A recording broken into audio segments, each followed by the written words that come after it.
What's up everyone, how are you all? Today we are back with another blazing Naruto story. What if Naruto was banished and returned to punish the Konoha village? If you enjoy, then please like, share and do comments. And also check the description to Orochimaru, creator of this beautiful creation.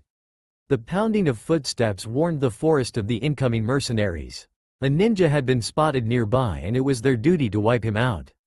His entry in the bingo book would bring them a great paycheck, and with their numbers they were confident that even AS-ranked light nin would fall.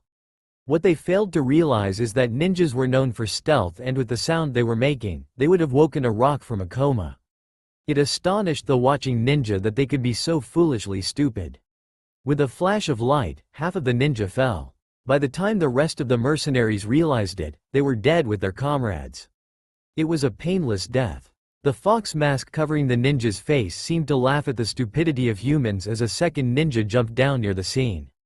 "Hey, Raven," the first ninja greeted brightly, only to earn a glare that would silence any non-suicidal being. The message went across and both of them took to the trees, approaching a mansion hidden away in the forest. Inside, the two knew their target waited. A rich man, in his early 40s, had decided to send a threat to the leader of their hidden village. In response, the leader sent two of her best Junins to kill him. Threats were dealt with extreme prejudice. The leader of the Light Village would have sent one of the 4 council members, the strongest ninja in the village, but decided instead to test 2 of her Amazon.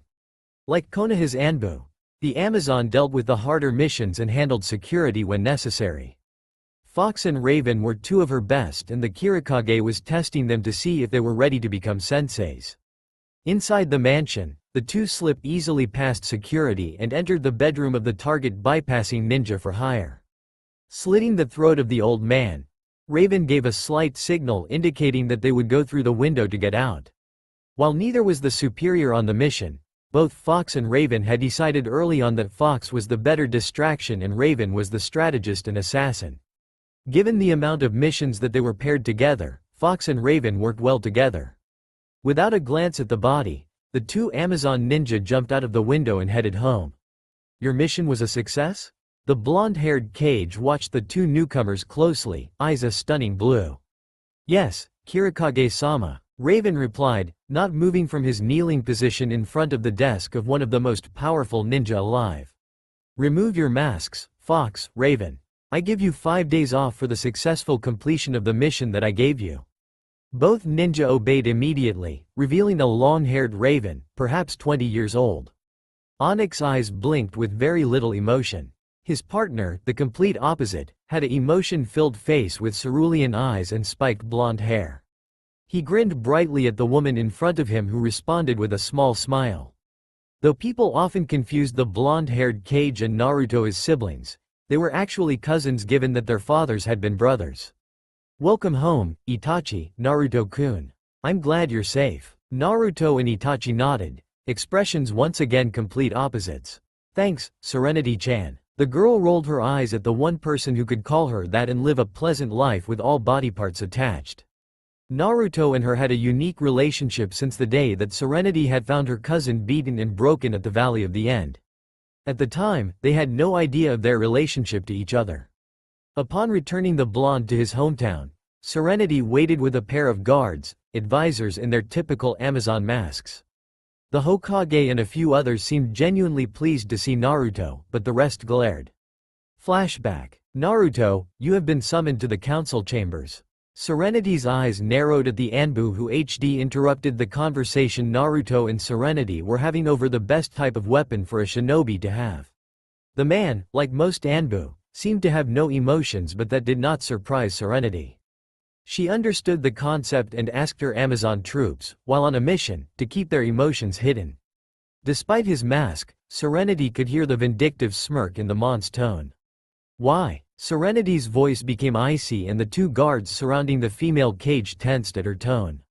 Panther and Snake stepped forward to block the ANBU's view of Naruto, who was watching in confusion.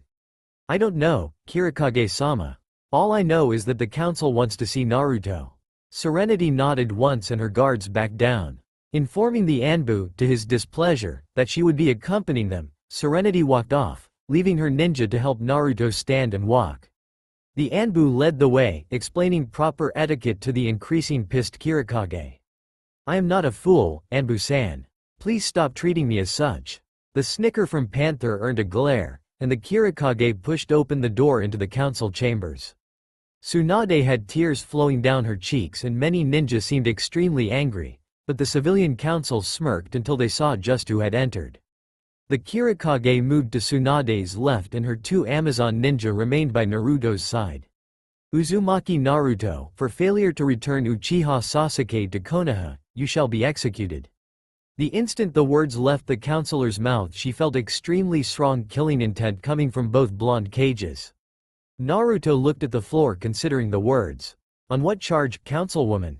Panther spoke first. The councilwoman looked at the Amazon in confusion. Why are you speaking, Anbu? You have not been given the floor. Kaharu spoke. Danzo and Himura smiled behind her. Kira does not have Anbu and from one councilwoman to another. What charges is Uzumaki Naruto to be executed for? And who else will be receiving the punishment? Danzo spoke this time. I'm afraid I failed to see your point, Anbu. Only Uzumaki Naruto had an opening and failed to bring back Uchiha Sasuke, therefore, only Uzumaki Naruto will be executed. Panther sighed and glanced at the cage who smiled and nodded. The girl muttered, irritating, before removing her mask. Emerald eyes and pitch-black hair cascaded down, past a stunning face. The shinobi side immediately grabbed weapons, preparing for an attack from the S-class ninja of light. Were there no other ninja on the mission, Danzo-san? The question caught the council off guard, few expecting the approach she was taking. There were Hyuga Neji, Nara Shikamaru, Akamichi Choji and Inazuka Kiba. The man who spoke was Hyuga Hiyashi, eyes on the brilliant young woman in front of them. His eyes traveled to the other Amazon still hidden by a mask. Given that her figure gave away her gender, he could not help but wonder if she was also a member of the only all-kunoichi council for a hidden village. The village hidden in the light had nothing against men and men could be on the council if they were one of the top 4 ninjas that were not the Kirikage. However, it just so happened that the ninjas that advised Serenity currently were all female and all extremely powerful. Why are they not being executed as well? The girl spoke, eyes traveling to the Hyuga head before returning to Danzo.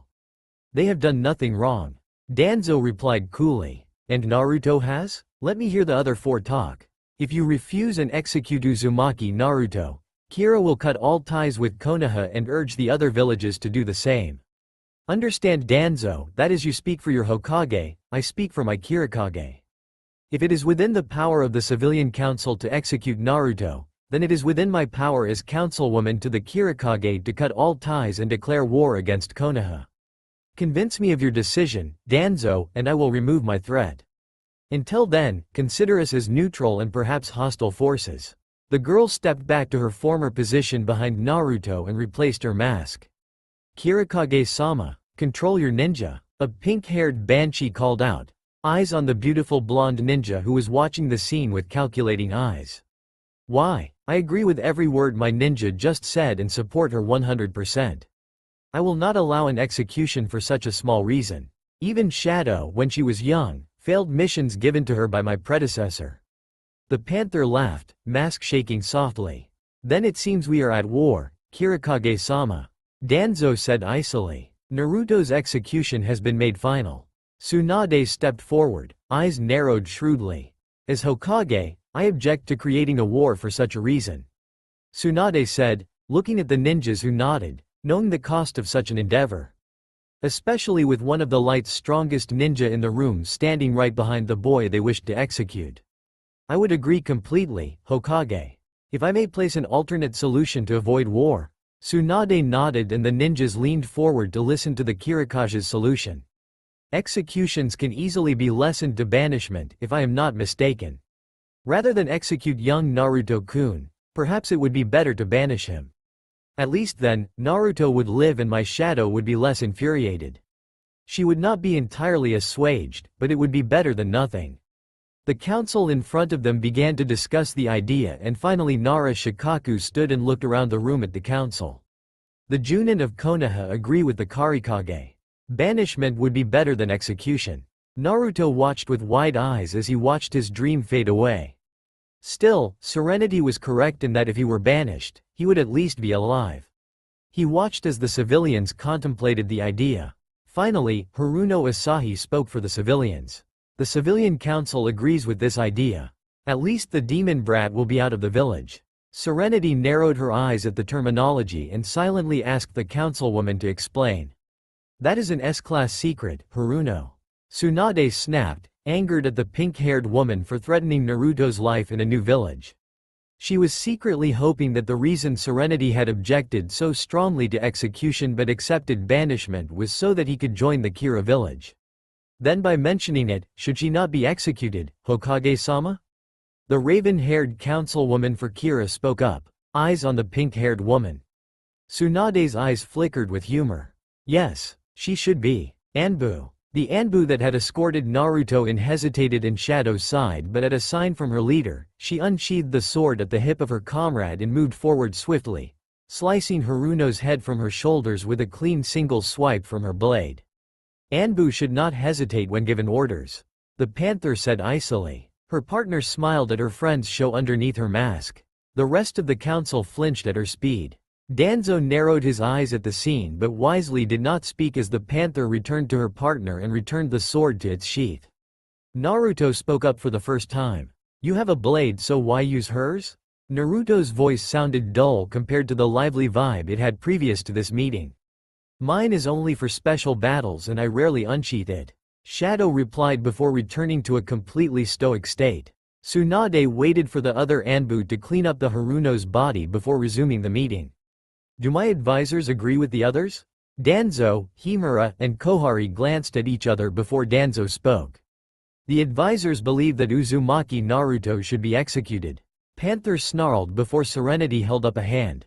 Then we will go to war. Amazon. Shadow moved to attack the advisors while her partner moved to protect the blonde, but Tsunade yelled at everyone to stop. The Amazon froze at a hand sign, remaining aware. I have the final say, Karikage-sama, as I am the third party and not my advisors. I say that Uzumaki Naruto should remain in the village as I said before. Serenity smiled in humor before turning to the masked councilwoman. Will this assuage your temper, Shadow? Or shall we still go to war? Shadow removed her mask once again, glancing at the blonde shinobi behind Snake. My temper is not gone, but it has lessened to an extent where I do not wish war.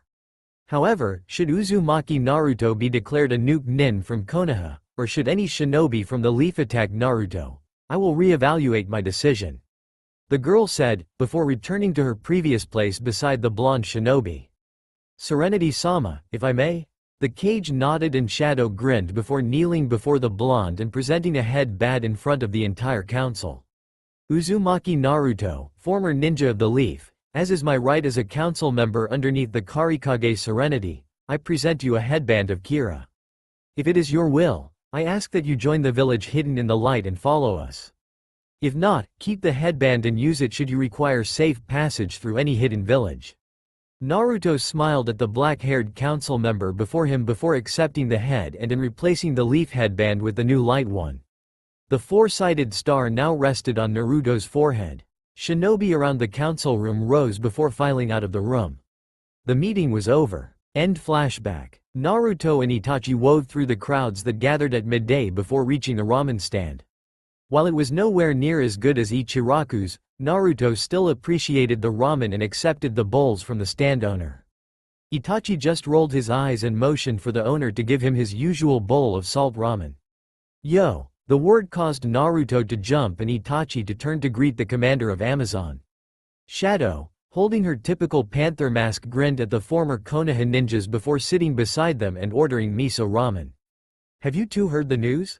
Itachi raised an eyebrow and Naruto shook his head. Serenity's giving 3 Amazon ninja teams. Shadow said, a grin on her face.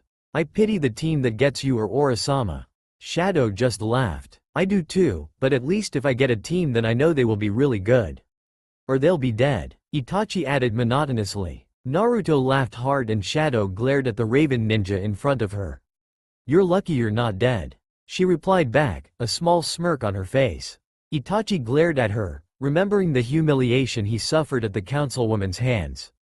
While not the strongest ninja on the council, She was definitely the most influential, given that the leader of the council was soft-spoken and gentle. Shadow had caught Itachi and Kisame trying to sneak into the borders to capture Naruto, who Shadow had taken on as an apprentice. Kisame was dead before he could shout a warning, and Itachi hadn't lasted much longer. The Raven activated the Sharingan only for Shadow to move faster than it could track. Instead of killing Itachi, Shadow sent him to the resident torture expert, Effany, who informed her that he had a reason for his actions. Upon learning the reason, Shadow offered him a compromise. He would become a second apprentice to her, and in return for the power she gave him, he would learn to not rely on the Sharingan. Itachi agreed only for Shadow to immediately seal his eyes. Itachi was a bit pissed but understood. After the two of them together passed the test that would allow them to become a team, Shadow offered them positions in Amazon. They agreed and excelled easily among the light shinobi. Shadowheim, Serenity-sama asked me to call you, Raven and Fox to a meeting when you finished your ramen. Shadow nodded at her friend who stood behind the eagle mask. Naruto and Itachi exchanged looks before placing the masks on and following the Amazon to the tower they had just left.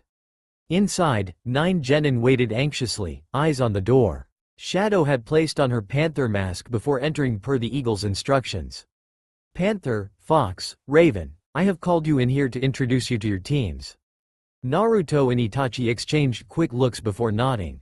Until you feel your Genin are ready to know your identities, I ask you keep your masks on.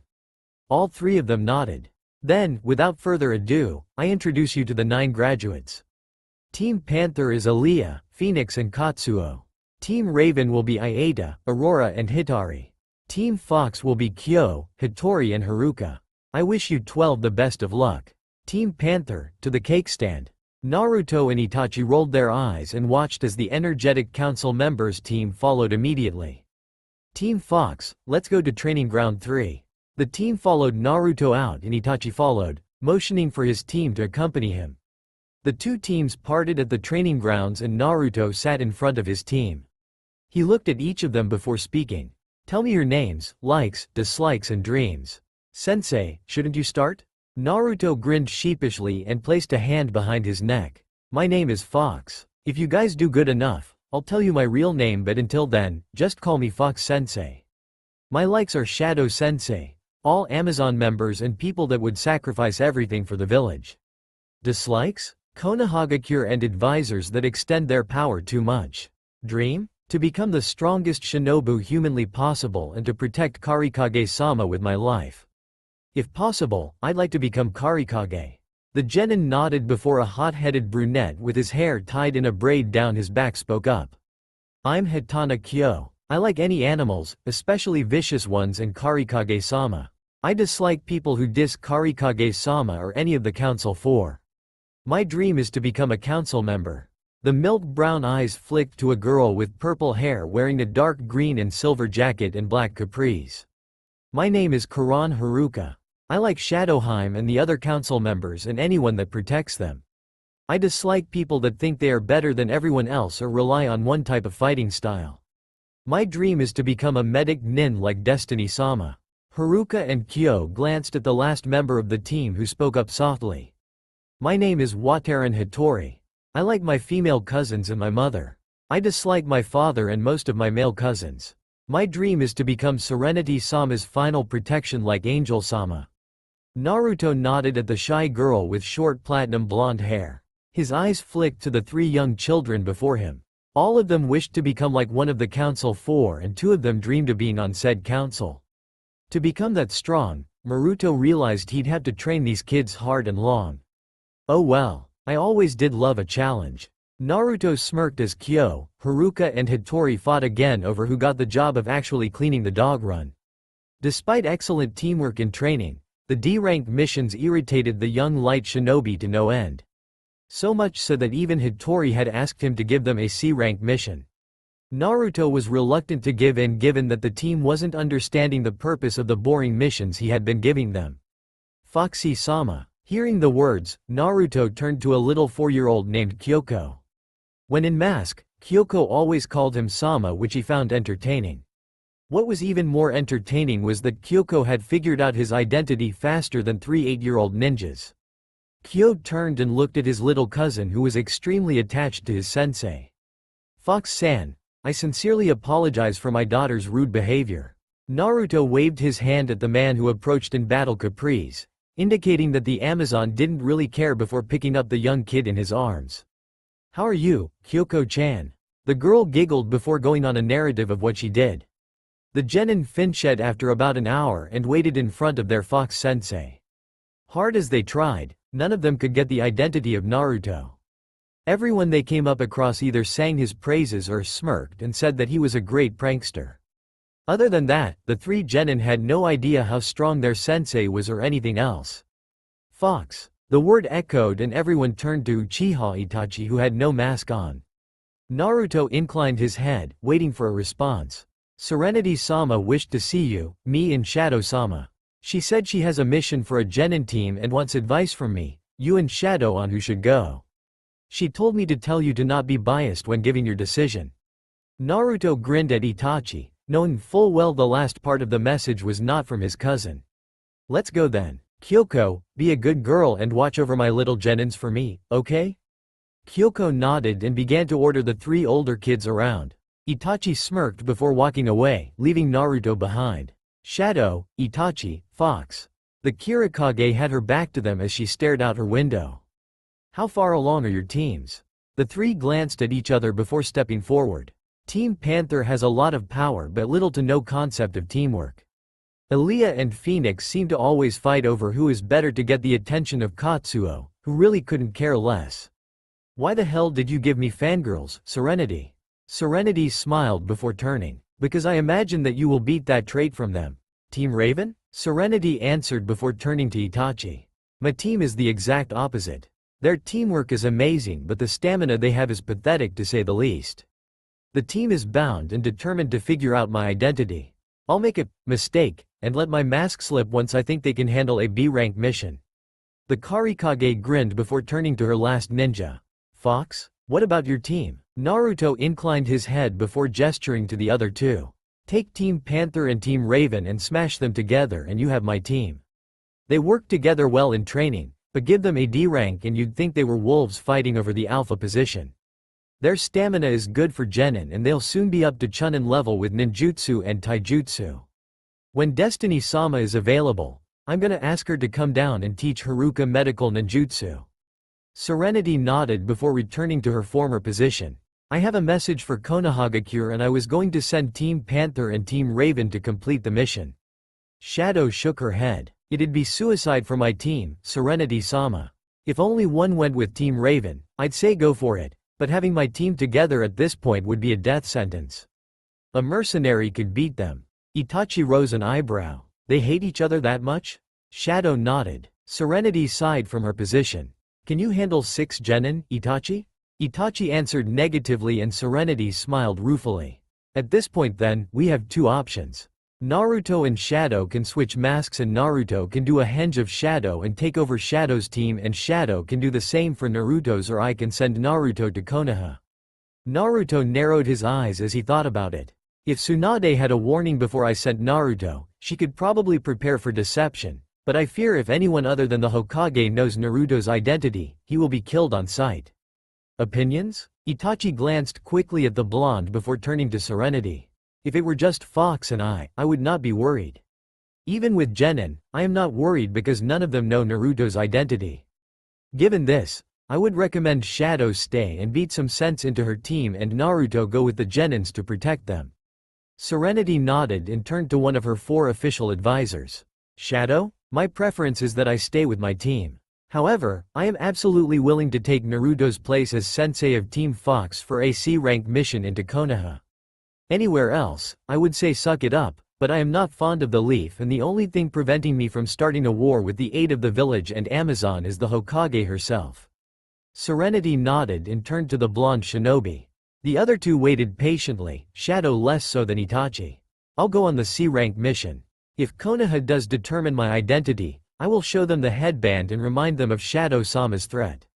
Serenity smiled, pleased at her cousin. Team Panther will remain in the village. Team Raven and Fox will deliver my scroll to the Hokage. I will send a summons with you that will inform Tsunade of the importance of secrecy. Most importantly, have fun on your first C rank as senseis Naruto, Itachi, and may you have many more. Both nodded and left to find their teams and inform them of the Kage's decision. Shadow waited behind. How can I help you? Serenity asked after a brief silence. Should I follow them? Aura or Destiny can take my place as sensei for one mission. Serenity sighed before nodding. Follow them. Make sure Konoha understands the repercussions of any actions against my ninja. Shadow nodded and left for her mission. Shadow? The black-haired girl paused at the door. This is an S-rank mission. Shadow nodded once and left, leaving a worrying Serenity behind her. Team Raven and Team Fox nodded in greeting as they waited for their senseis. Naruto and Itachi came together, in the Amazon masks, and stopped in front of the eager teams. Fox glanced at Raven and Raven sighed before stepping forward. This a joint C-rank mission to the Land of Fire. We are to deliver a message to Hokage-sama and leave with a response. It should not be difficult, but there is a chance of an attack given that the Leaf is not our ally. We will not cause unnecessary problems within the village.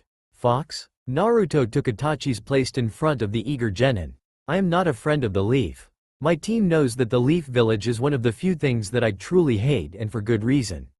If, for any reason, it seems that a shinobi or kunoichi is acting suspiciously, let myself or Raven know and we will deal with it. If we are attacked, you six are to flee the village and hide. Remember that there will be Anbu, Junin and Chunin that rank higher than you everywhere. Do not be afraid to make a tactical retreat. Raven and I will cover you. I don't think there's anything else, so let's get started. With that, Fox slipped through the archway that led into the village hidden in light. Halt. You are trespassing on Fire Country land, light Nens. Turn back or prepare to die. Itachi sighed but stepped forward. The ninjas immediately focused on him. We have a mission from Kirikage-sama. Please, allow us to pass. We mean no harm to Konoha but will attack if necessary. The Chunin glanced at his teammates before turning back to Itachi and going through procedure. Finally determining that Itachi was indeed telling the truth, the man allowed the two teams to pass. The way to Konoha went without incident and they were soon outside the gate. Taking papers, to Naruto's great displeasure, was Haruno Sakura and Yamanaka Ino. The fangirls seemed to have grown up a little, but they still acted superior to everyone else. Again, Itachi stepped forward and spoke. We are here with a message for the Hokage from Kirikage-sama. May we pass? Sakura looked at the blonde at her side before demanding that they remove their masks. One of the Genin spoke up. They never take of their masks, Konoha ninja-san. Fox and Raven are always in them. Sakura glared at the brat only to have her view blocked by the Fox ninja. My partner and I are part of Amazon. Amazon ninja do not remove their masks unless commanded by Kirikage-sama. Allow us to pass, Konoha ninja. Itachi glanced at the girl's facial expression. Yamanaka Ino seemed to be trying to see past the mask. Haruno Sakura on the other hand was furious. This is not Kira. Remove your masks or be arrested. Both Amazon ninjas shook their heads, not willing to reveal their identity, and Haruno was about to attack when a masked ninja stopped her. No need, Sakura. You may pass, Amazon ninja. We do not wish to start a war. Itachi nodded and thanked the copy nin before nudging Naruto to follow. The younger ninja obeyed immediately and the Genin glanced at each other before running to catch up to their senseis. Why did you let them pass, Kakashi-sensei? Sakura snapped, irritated. Because they are simply completing a mission. It is not their fault that they must follow the rules. Relax, Sakura. Those two will not hurt the Hokage. With that, Kakashi shushined away, leaving a pissed pink-haired girl and a thoughtful blonde.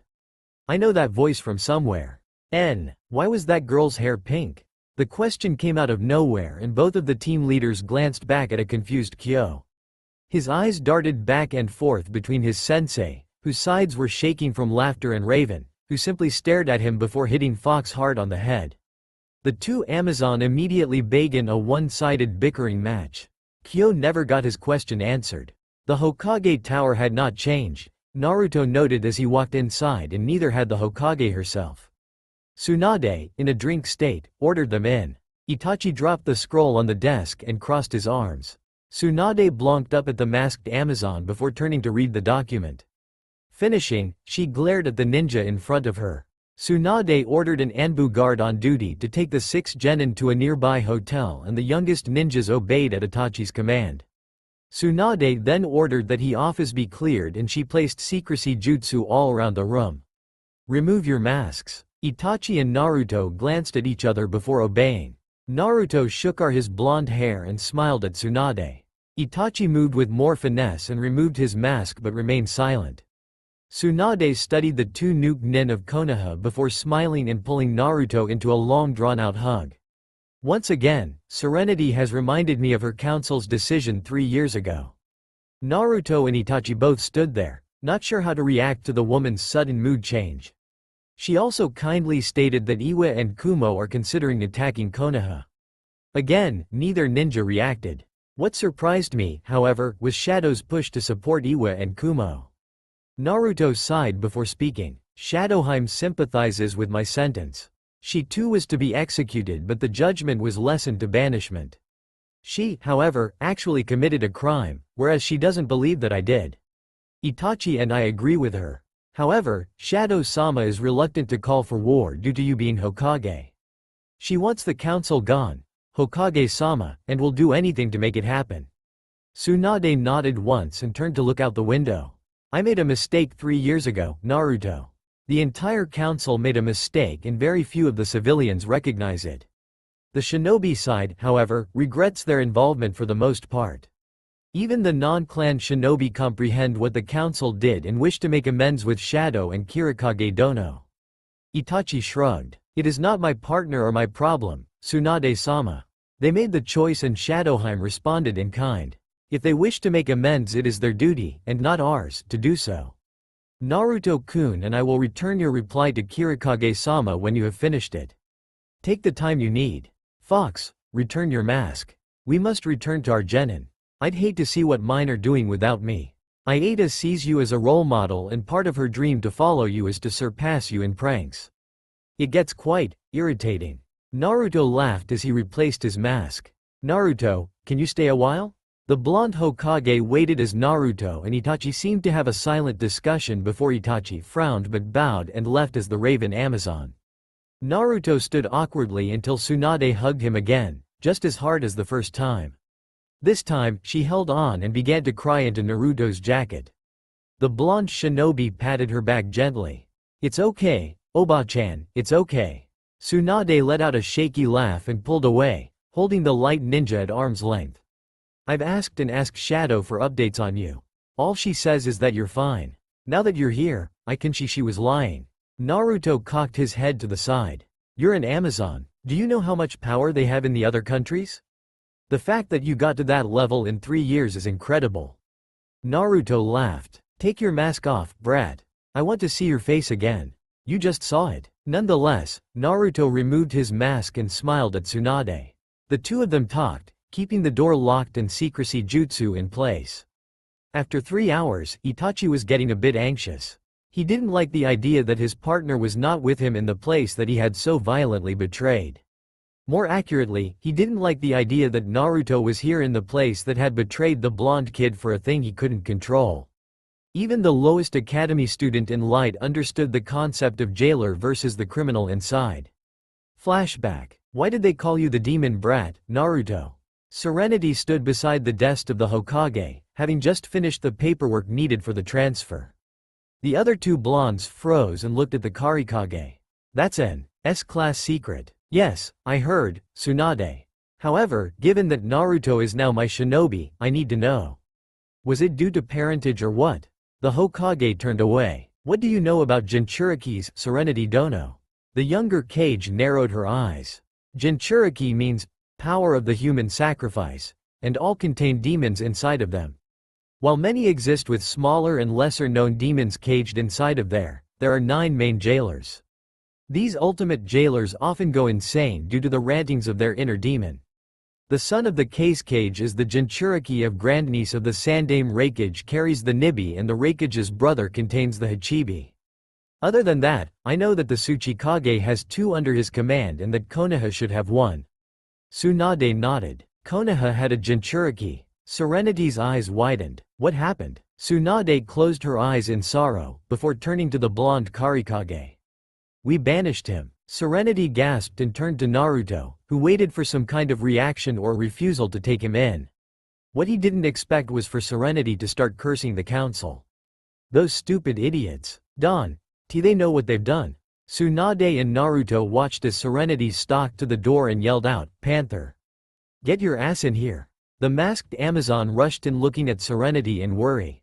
"Karikage-sama? Is everything okay?" Shadow backed up as Serenity turned in fury.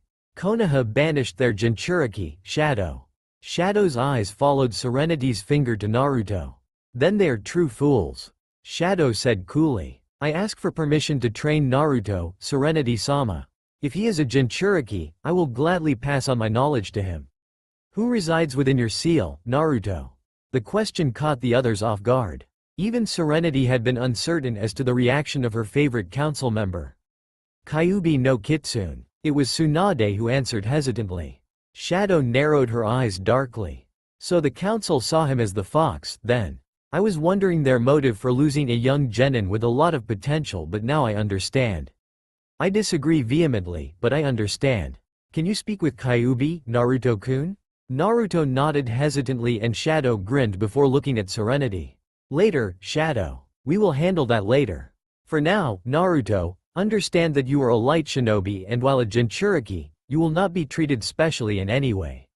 We may send you on difficult missions because of your status, but if I do that, I will send Shadow along with you. That much I promise." Naruto smiled brightly. End flashback. Knock. Itachi and the 6 genin turned to the door and Itachi moved to open it. A Hyuga with long brunette hair, a 2-bund kunoichi and 2 green spandex-covered shinobi stood outside. Itachi narrowed his eyes in warning but stepped aside so they could pass. "Hello youthful shinobi of Kira." Hitori and Hitomi hid behind the other 4 genin, which did not go unnoticed by the Hyuga or the kunoichi. "You are very youthful today." The younger version of the spandex duo spoke up. "Thanks," Kyo answered with a grin, earning a hit to the head from Haruka. "Tsunade informed us that you have 2 genin teams and that one is under the command of an Amazon named Fox." Itachi nodded his head. "Fox will meet them at Training Ground 7. We are to escort you there and help train you, on Tsunade's orders." The Hyuga spoke with authority and the 3 genin looked up to the only Junin in their presence. "What proof do you have that you are not here to kidnap my partner's students?" 3 of them looked at each other in confusion but the Hyuga, the only one of the 4 to personally receive the answer, spoke up. "The light blooms from within." Itachi nodded and spoke to the 3 genin behind him. "Lesson time. Agree on a signal before separating from your teammates. If you send an outside shinobi back, send them with the message. If the message is incorrect, kill them slowly." The 3 young light genin nodded before Team Fox followed the foreign shinobi away. "Your sensei is very youthful," the Junin of the group said, speaking to them enthusiastically. "Raven Senpai isn't our sensei, but I don't think Fox Sensei minds that he teaches us." Raven and Fox Sensei were teammates under Shadowheim and so they work really well together. According to Fox Sensei, they almost beat her. The Junin grinned but was cut off before he could say anything else. "Is it strange referring to your senseis by their codename?" the girl asked. "Not for us. See, it's a coming-of-age thing. The sensei, when they deem their teams ready, show the team their face. When that happens, the team of genins are automatically entered into the next Chunin exams. It depends on the sensei, though, as to how quickly the team sees their face." The team nodded before stopping at a training ground. "By the way, my name is Hitohami Tenten," the girl said, turning to the team behind them. "I'm Hitana Kyo. These are my teammates Kurana Haruka and Wataran Hitori."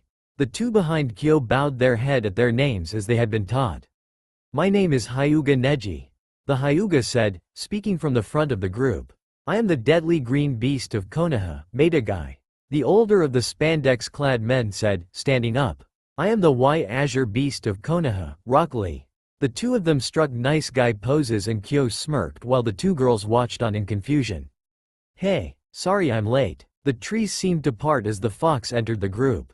Neji, already having been debriefed on the fox's true identity, bowed his head in true respect. His teammates gasped slightly and looked at the masked shinobi in confusion. "Who is he?" "Fox Sensei," Kyo yelled, loud as ever. The other shinobi in the clearing watched as the energetic brat began to nag their sensei about how he was awesome enough to learn new jutsus. The masked shinobi gave the same answer to every one of the genin's arguments. No. Guy and Lee both entered the conversation on Kyo's side, and Hattori and Haruka joined on the fox's side. Neji and Tenten watched in amusement. Finally, the sensei managed to stop the conversation with Kyo with a threat of sending him to train with Shadowheim and her team of fangirls. Kyo paled and backed off, to the amusement of all. "Fox-san, what are we doing today?" Neji asked, cutting through the silence. While Neji knew that he was speaking to Naruto, he also knew the importance of keeping his identity secret given that none of them knew what his team's reactions would be. Given that Maida, Guy and Rock Lee are taijutsu experts, I was hoping that you could give Kyo some advice and some training weights. Guy and Lee nodded enthusiastically, and Kyo grinned brightly. Hattori and Haruka don't have a specialty, so I was wondering if Tenten-san could give them a briefing on weapons experts and the advantages they have in battle. Tenten smiled and the two girls followed her off to a corner of the field. "And myself?" Neji asked. "Is Ichiraku's still open?" Naruto asked, to the delight of Neji, who nodded with a smirk. "I do believe that I haven't had good ramen in a while." Neji and Naruto disappeared, leaving two crazy taijutsu masters and a weapons mistress alone with his team. Panther, hidden in the trees, laughed at her students' casual abandonment of his team. So, Neji, who else knows I'm here?" Neji slipped into the booth of Ichiraku's and ordered miso for the both of them. "Shikamaru, Hinata and Kasukage-sama are the only three that know." Naruto tilted his head in confusion at the last name, and so Neji elaborated. "Gaara-sama came here for a meeting with the council. As you probably know, when Suna was informed that you were banished, they tore up the alliance. The village of Waves and Spring did the same. Anyway, the council has been begging Suna to send the Kasukage for a meeting about a new alliance. Gaara-sama finally agreed and he is here for about a week. You'll probably be summoned at some point to talk to him." Naruto nodded. "How's the Konoha 10 doing?" Neji laughed as Naruto automatically excluded himself and the traitor from the original 12. "Tenten and Lee, as you can see, haven't changed. Kiba has grown up a bit, and so has Akamaru. Shikamaru, if anything, has gotten lazier. He was upset when you were banished and it took about 2 months to get him to stop blaming himself. Choji has also grown up, and Ino Shikacho has gotten a lot stronger. Ino gave up her fangirlism after you left. Sino hasn't changed at all. Sakura has gotten worse, however. She hates you with a burning passion and loves Sasuke-kun, despite his defection. It's pretty pathetic." At each name, Naruto nodded. When Sakura's came up, Naruto just shook his head in disgust. "And to think I used to love her. It was so troublesome." Shikamaru appeared behind the masked Amazon and Neji, who just smirked at the trademark phrase. The pineapple-haired shinobi sat on Naruto's other side and rested his head on his arms. "Been a while, Fox." Naruto grinned. 3 years, Shika. Naruto answered immediately. "Troublesome." The trio talked for about an hour before an Anbu appeared behind Naruto and informed him that a masked shinobi called Raven was looking for him. Naruto nodded and asked what his reason was. The Anbu gave the correct password and Naruto followed him back to the hotel, with Neji and Shikamaru behind him. "Fox, there you are." Neji and Shikamaru watched as Naruto and the masked shinobi talked before turning to his comrades behind him. "Raven, this is Hyuga Neji and Nara Shikamaru." Raven inclined his head gracefully before inquiring as to the location of Naruto's team. "I left them with Maida, Guy, Rock Lee and Tenten." Raven sighed. "You left a team of Genins with a group of Chunin and Junin ranked foreign ninjas, Fox?" Naruto smiled underneath the mask. "They'll be fine. Shadowheim was watching over them. I'm gonna go back and fetch them, see ya." With that, Naruto shushined away, and Shikamaru and Neji followed immediately. Itachi just sighed and returned inside. His sensei and partner would be the death of him. That much he understood. "Nin, Guy-sensei. Lee, Guy-sensei. Lee, shut up." The usual bickering from Team Guy would have irritated or downright annoyed most shinobi. Team Fox, however, was taking notes. These notes were to see if they could get Fox-sensei, the always happy Amazon Junin, irritated. Neji saw this through the Byakugan and smiled at what would surely irritate Naruto to no end. While Naruto didn't mind bushy brows and bushy brows sensei, no sane person would remain calm at their antics. Guy-senpai, Kyo began, what is best, a prodigy or a hard-working dobi of the class? The question immediately got Guy on a rant and the other 5 people in the clearing had various reactions. Lee was crying anime tears at his sensei's youthfulness.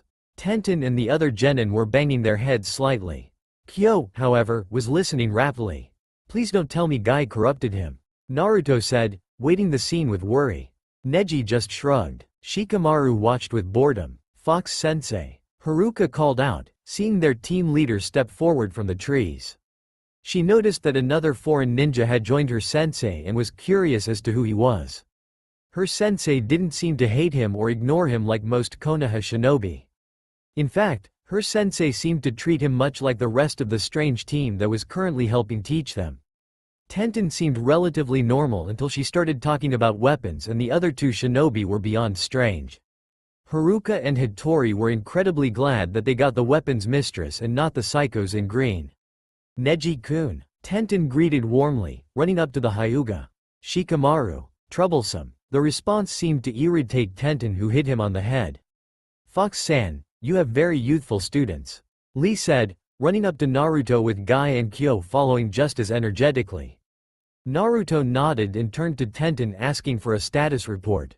Haruka was much better at the heavier weapons than the shy Hattori, but Hattori had a great ability to throw accurately and to wield a katana. Naruto nodded and said his thanks to Team Guy, who smiled and told him, goodbye. Neji patted his shoulder and a piece of paper slipped into the pocket on Naruto's shoulder. Shikamaru also waved goodbye to Team Guy and followed Naruto to the hotel. Sensei, why is there a leaf shinobi following us? Naruto smiled before introducing Shikamaru as a friend. His team left it at that. Naruto opened the door to the hotel and ushered his genin inside. Shikamaru waved goodbye and left to watch clouds. As much as the lazy Chunin enjoyed Naruto's company, he could not stand having that many young and energetic shinobi around. Inside, Raven began to lecture Fox, to the amusement of the genins, on the danger of leaving behind a team of 8-year-olds with a group of higher-ranked foreign shinobi. Silently, the genin watched as a bickering match between the ever-stoic Raven and the always full of energy Fox began. The fight stopped when there was a knock on the door and Itachi sighed in irritation. Tsunade was taking her time with her reply, and everyone there knew it. Yes? Itachi said, only to be pushed aside by a redhead wearing the cage robes. Naruto began to back up, not wanting to face an irritated Gaara. But Gaara grabbed his wrist and they were gone. The genin turned to Itachi, who sighed again. Fox is fine. The cage is an old friend. The genin nodded, still not certain as to the safety of the angry Suna shinobi. Naruto, Gaara said, leaning against the wall of his hotel room where he had taken the frightened light shinobi. Gaara-sama, Naruto replied only to earn a glare. Gaara, Naruto corrected quickly. You have been well. The statement was true, so Naruto nodded his head. You have another Uchiha as a teammate. Gaara added and he received another nod. Why did the Karikage allow this? Naruto sighed before removing his mask. I was a student of Shadowheim when Itachi and his partner came to take me with them. Flashback. Kisame and Itachi stood across from a ninja in a panther mask and Naruto, who stood behind her. Itachi noticed the distinct lack of nerves on Naruto's part and glared at the kunoichi, who gave him confidence. The council member stared back before moving. A flash of light was the only warning before Kisame fell to the ground, dead. Itachi narrowed his eyes and activated his Sharingan. She was dangerous. Shadow moved again and Itachi barely managed to block her katana with a kunai before she moved again. Itachi was completely on the defensive before black chains rose from the ground and captured him. Current art. Shadow Chain Jutsu. The jutsu caught Itachi off guard and he was completely trapped. He had no idea that this girl before him, a loyal Amazon, was a member of the Kurin family. A member of the main branch, no less. That, Naruto, was me going all out. Soon, you will be able to follow my movements. Eventually, you'll be able to match my speeds and maybe one day surpass my speeds. Again, I only know one shinobi who is faster than I am and she is on the council. Naruto rolled Ho's eyes at her arrogance. Kochiyuse no Jutsu, Kellen Panther. A panther appeared in front of them and went to fetch Effany, the torture expert for the Amazons. Effany, wearing the mask of snake when in a mission, was incredibly good at getting answers with little to no pain. Itachi paled slightly at the name and began to struggle subtly.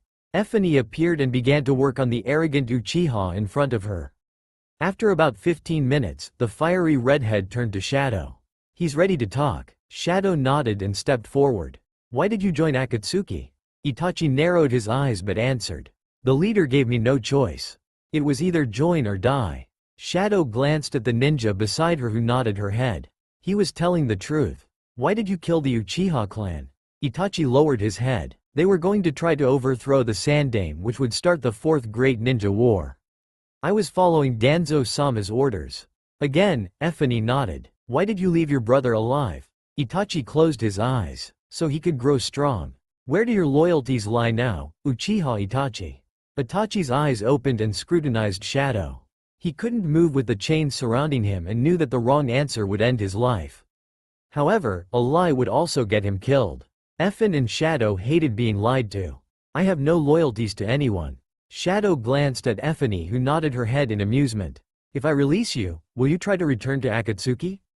Itachi shook his head. It wasn't a place he enjoyed. Hidan and Kakuzu were arrogant. Deidara was irritating and Sasori had a temper. Kisame was alright, if a bit loud, but now he was dead. Tobi, who hid his true identity, was beyond irritating no matter what persona he had. Konan was blinded by her loyalty to Pain and Pain thought himself a god. Itachi knew he could kill any of them alone save Tobi. "If I release you, will you try to attack my student?" Again, Itachi shook his head negatively. "Alright, I'm going to give you a choice. I can kill you now and make it painless. I can take you to the Karikage and she can give you your punishment.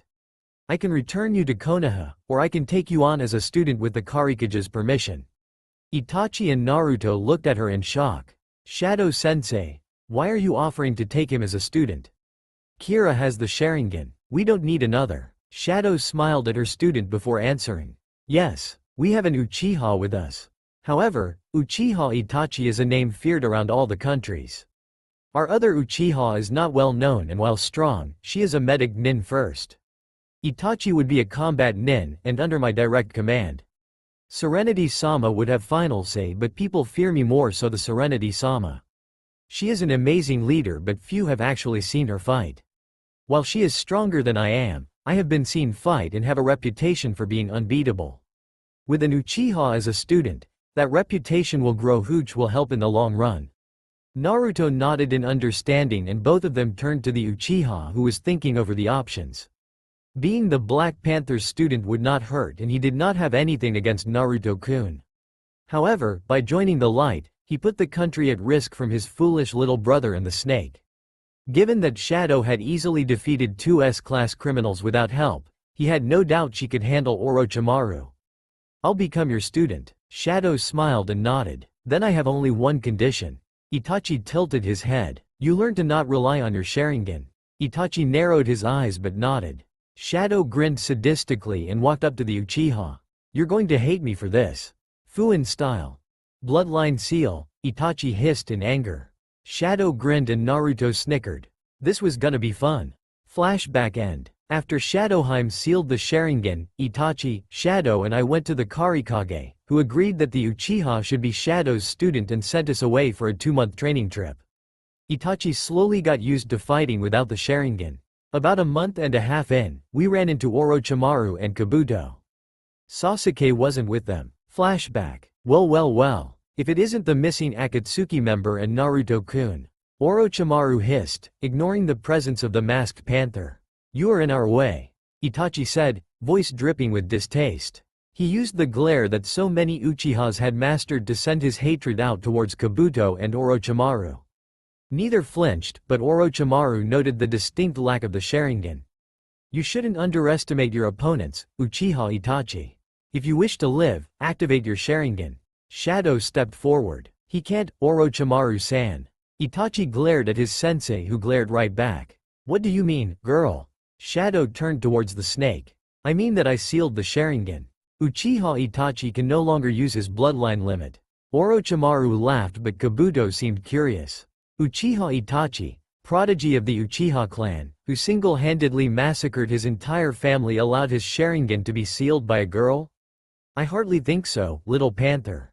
Shadow narrowed her eyes in anger before removing her mask. She was one of the few Amazons who could remove their masks without repercussions. You are Shadow Heim, Panther Princess and second member of the Council 4. Kabuto began, remembering the information he gathered. You are the third top shinobi in the light underneath Angelheim and Serenity-sama. According to known history, they are the only two living shinobi that have bested you in combat. Shadow nodded, with a grin. As you can see, I am not just a girl. Now, as Itachi so kindly noted, you are in my way, Orochimaru. Please move. Orochimaru backed off, as did Kabuto. Shadow smiled and inclined her head. With that, her team took off and Shadow replaced her mask. My little Genin, we have a follower. Eliminate them. Itachi glared at the nickname for him and Naruto but turned and destroyed the spy Orochimaru and Kabuto had sent. End flashback. Itachi and I really didn't get along at first. But we learned to work together. Shadow started calling us, my little Genins within that training period. Now, whenever someone hears, my little Genins from Shadowheim, they know exactly who she's referring to. But I digress. After Itachi and I returned from our training mission, Serenity-sama had us tested against 3 Junin each. Shadow watched with curiosity, already knowing their strengths and weaknesses. Without the Sharingan, Itachi had to learn to analyze like a normal shinobi. But he lived up to his title as prodigy and excelled easily through the training regimen Shadow put us through. So, during the fight, Itachi and I demolished our opponents. Mostly, it was because Itachi and I learned to work as a team. Gaara nodded and motioned for the blonde to continue. After that, Serenity-sama promoted us to Light Junin. Before, Itachi had been a Chunin to his disgust and I was a Genin like before. Shadow and Karikage-sama both agreed that we made a great team and Shadow offered to continue teaching us. See, most of the time, in Light, when a person becomes a Junin they stop learning from their designated senseis. Occasionally, if a sensei really likes a team, that sensei will remain the team lead and continue the kid's education. Itachi and I agreed. After a few more months, Shadow and Serenity-sama ordered us to fight Shadowheim. At this point, Itachi and I were both in the top 20 Junins in Light. Against Shadowheim, we stood no chance. Flashback. Shadow smiled at Itachi and Naruto who stood opposite her. Her eyes sparkled emerald, like always, but she had pulled her hair back into a tight ponytail. Itachi knew that Shadow was incredibly dangerous when taking a fight seriously and began to make hand signs that only Naruto would understand. Both Itachi and Naruto had predicted something like this would happen, so they prepared in advance. Shadow moved. A flash of light as she unsheathed her katana was the only warning Itachi got before she moved to attack him. He was forced backwards and Naruto took that moment to attack from behind. Wind style. Raging bullet. Shadow jumped up and out of the way, but the jutsu followed her and she grinned brightly. Fire style. Ashy grave. The fire that flew from her fingertips met the wind and exploded. Naruto and Itachi were temporarily blinded and Shadow took the opportunity to take out Naruto. Kill. The word echoed in Naruto's side but jumped out of the fight. Itachi had taken the opportunity to sneak behind Shadow and nearly managed to earn a kill when Shadow spun and caught his katana with hers. She slid her hilt down and grabbed his wrist, throwing him over her shoulder and onto the ground. With that, Shadow touched her sword to his throat and said, "Kill." Itachi stood and Naruto moved to join them. "Welcome to the Amazon ranks, my little Genin. You did well." Serenity laughed as she jumped down to join them holding 2 masks. Uchiha Itachi, you will be known when in your mask as Raven. When out of your mask, you have earned the nickname of the Uchiha of Destruction. As is tradition when entering the Amazon, you have had a weapon made for you. This blade, while it will kill any who try to take it from you, will channel your chakra. Use it well. Serenity handed Itachi a black katana with golden flames on the hilt. The kanji read Raven's Song. Itachi smiled a rare smile before kneeling to his cage and uttering an oath of servitude to her. Also, before I forget, you have earned back your Sharingan. Use it with discretion. Kai. The words unsealed the bloodline seal that stopped Itachi from using his bloodline. Nearly immediately, Itachi's eyes flickered red before returning to onyx and he let out a sigh of relief. Shadow smirked and then stepped back. Uzumaki Naruto, you will be known when in your mask as Fox. When you remove the mask, you have earned the title of Golden Flight. Your weapon, Naruto, is this. Serenity removed 2 gloves from her pocket and handing them to Naruto. They turn into bracelets that will stay on your wrists. Serenity demonstrated. The gloves extend into the claws of a fox when chakra is added. Naruto grinned and examined the gloves that had extended claws. He removed chakra and they retreated to bracelets that read Fox's flight. He too knelt and swore his loyalty to Serenity. Naru, you've done well. Shadow said with a grin. All 3 of them looked at the Karikage for further instructions. As Amazons work in pairs, I will give you 2 your teams. Originally, I planned to pair Naruto and Shadow together. Now, it seems that I will need to give Shadow a different teammate. Raven and Fox, you 2 are now teammates. Work well and serve me well. End flashback. Itachi and I became an excellent team and quickly rose through the ranks. We often were paired with Shadow on missions. She never stopped training us. We were soon able to beat just about any opponent that went against us.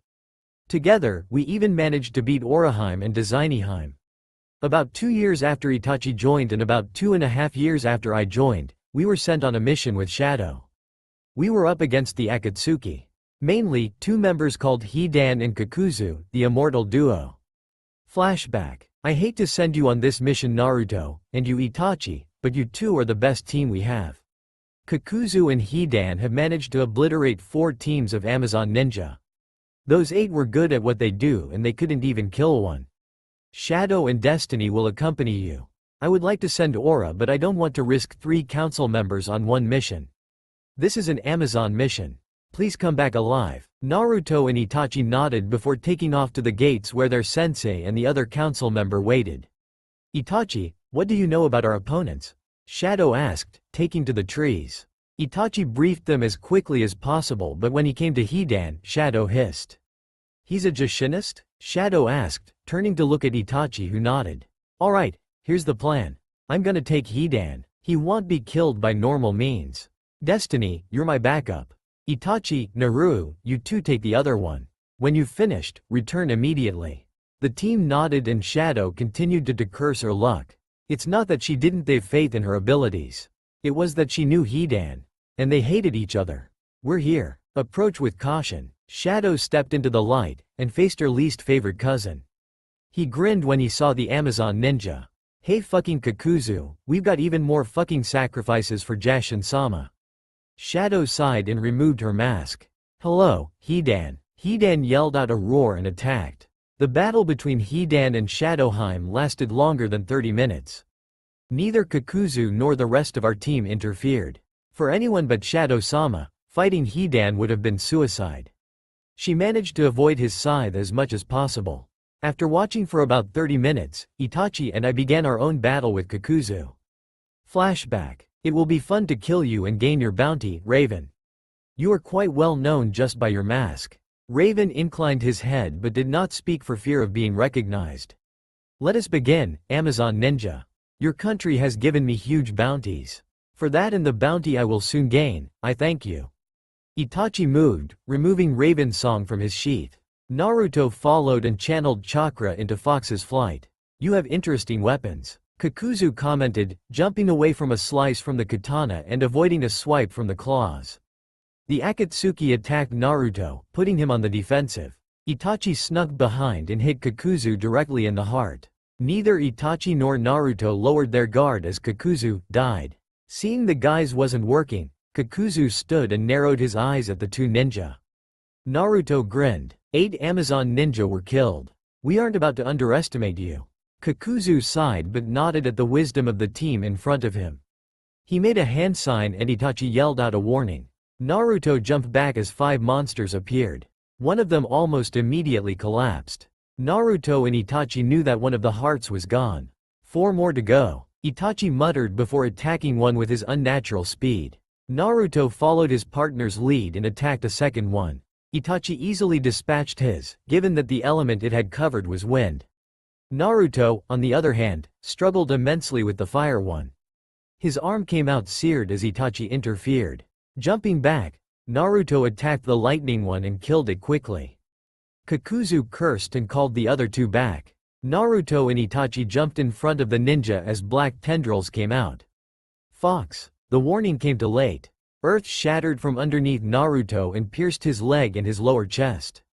Naruto fell with a cry and Kakuzu moved to end him, forgetting momentarily about Itachi. Itachi made a jutsu as quickly as possible. Fire style. Phoenix Blossom. The jutsu attacked the earth heart and ended it. Kakuzu jumped back, anticipating a final jutsu. Instead, Itachi moved to his partner's side. Earth style. Protective barrier. Naruto was encased in an earth barrier. Itachi panted and turned to the enemy ninja. Let's end this quickly. Kakuzu nodded and made a hand signal, hardening his body. Itachi grinned and activated his Sharingan, making the hand signs for Kakashi's signature assassination jutsu. Realizing the danger too late, Kakuzu didn't move fast enough. Chidori. 1,000 birds. Kakuzu cursed but collapsed, dead. Itachi felt the pulse and nodded before collapsing out of breath. Shit, I used too much chakra. Inside the barrier, Naruto was trying to stop the bleeding. It was working but slowly. Shadow and Destiny ran up from the area that they were fighting in and Shadow released Itachi's barrier while Destiny ran to Itachi and handed him a soldier pill. Shadow looked worse for the wear as well, but she had no blood on her, nor any visible wounds. Dolphin, get over here. Destiny turned and ran to Fox. She shook her blonde hair out of her face and began to do her best to heal him. We need to get back to the village. Fox's injury is critical. The others nodded and rushed to help. End flashback. I was in critical for a while and the only things keeping me alive were Kyuubi and Destiny-sama. By the time we got to the hospital, I really needed a blood transfusion. That was when I discovered that Serenity was my blood cousin. Destiny-Heim tested Serenity's blood to make sure it was safe for me and figured that interesting tidbit at the same time. That was the hardest mission Itachi and I went on. Since then, Serenity-sama has given us various assassinations and I just recently acquired a Genin team. So, yeah. Naruto ended and Gaara nodded once. I will meet your team. Naruto sighed but agreed with the condition that Gaara did not reveal his identity to the Genin. Gaara agreed and after Naruto replaced his mask, they returned to the hotel room. The Genin jumped back in alarm as the cage and Fox returned. The redhead was much less angry and Fox seemed less alarmed at his presence. Hattori, Kyo, Haruka, I'd like to introduce you to Cage-sama. Gaara-sama, this is my Genin team. Gaara nodded politely at them. Do not bother with formalities when in private. Call me Gaara. Naruto smirked under the mask. Whatever you say, Gaara-sama. Gaara glared at the masked shinobi and silently commanded the sand to move. Naruto, sensing danger, jumped behind his partner who sighed in irritation. Gaara politely asked Itachi to move and he nodded, informing his team of Genins to follow him. They agreed willingly and disappeared. Fox, you will refer to me as Gaara. Fox laughed and scratched his head a bit nervously. Whatever you say, Gaara. The redhead nodded and turned. What have you learned from your sensei? The Genin glanced at each other before Kyo went through their training regimen. To most, it would seem over the top, but Gaara and Naruto understood that any students of a Jinchuriki would be at risk right now. After an hour of civil conversation, an Anbu appeared and informed Gaara he was wanted by the council. Gaara nodded and left and Naruto smiled and took his team to training. The council has summoned the Amazon ninja and their teams. The Anbu informed the irritated Itachi. At 7 a.m.? Itachi answered icily. The Anbu nodded and reached for his weapon, sensing the masked nin's killer intent. Naruto grabbed Itachi's arm and grinned. Now, don't kill the messenger. Itachi nodded and sighed. We will come, but our Genin will not. There is a reason they have not been exposed to politics yet and it will remain that way. Naruto nodded and informed the Genins of the situation and gave them a new code phrase. He darted out past the Anbu and led the way. The Anbu and Itachi followed closely behind. Outside the council chambers Naruto halted and the Anbu took the lead. Tsunade-sama, I have the ninja you asked for. The blonde Cage nodded and the council visibly stirred. We asked for the Genin as well. One council member said haughtily. Naruto narrowed his eyes. Our Genin are not coming. They do not need to be in such a critical meeting, especially at such a young age. One wrong word between Light and Leaf will cause a war. We do not wish for our Genin to make such a mistake," Itachi said, stepping forward slightly. Gaara, in a gust of sand, appeared beside the two Amazon ninja. His guards were left behind as usual. "The council wishes to make amends with your shadow." Another civilian spoke up. "Then come and formally apologize to her and her student, Uzumaki Naruto." The civilian narrowed his eyes. "Why would we apologize to that demon?" the civilian asked with anger. He froze, however, when Gaara growled, "This is the arrogance of the Leaf." The cage snapped, and the entire council averted their attention from the Amazon. "This is the reason we cut ties." Itachi nodded. "I agree. With this attitude, Shadowheim will repeat her actions 3 years ago and end another's life. Naruto-sama is a respected warrior of the light and her favored student. Do not insult him in our presence." The civilian turned to his partner, hoping for a little support. "I cannot help but notice your partner has yet to speak. Surely he agrees with me."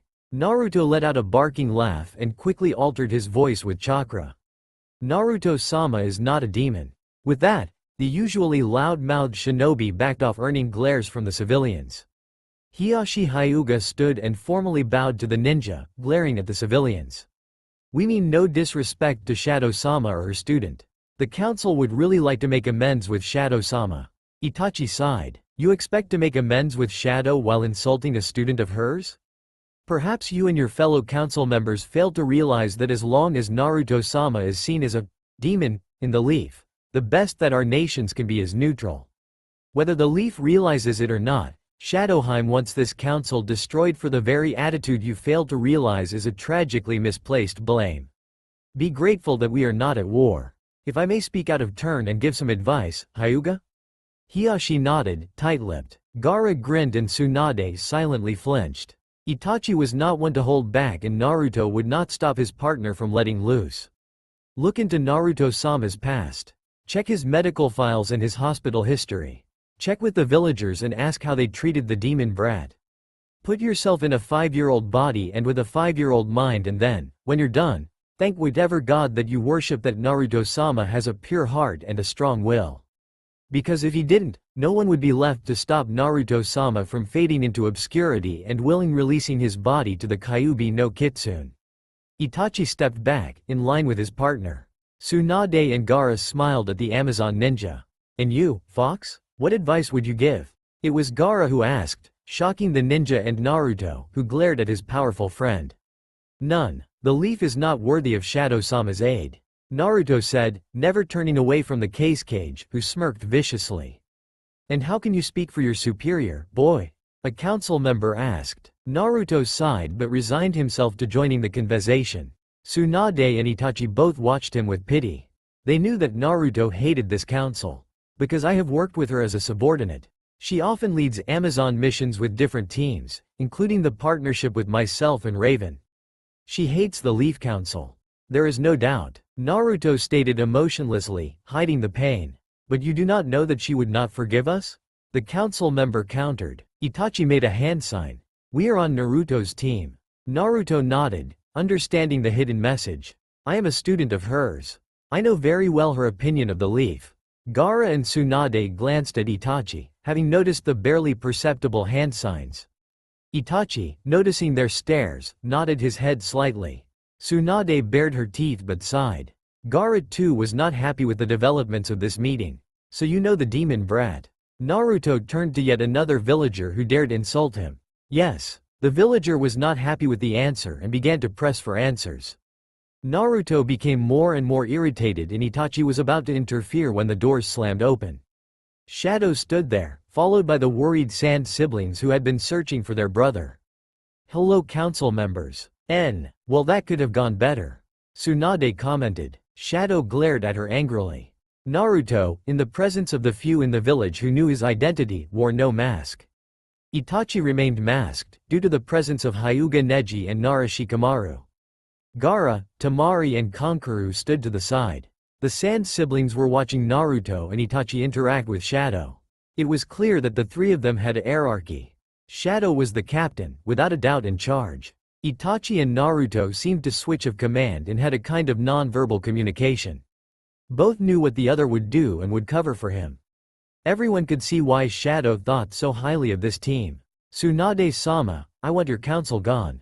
Shadow hissed in irritation, clearly annoyed with the meeting.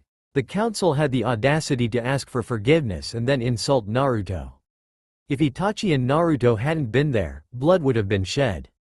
Thankfully, Itachi reminded her that they didn't want to start a war.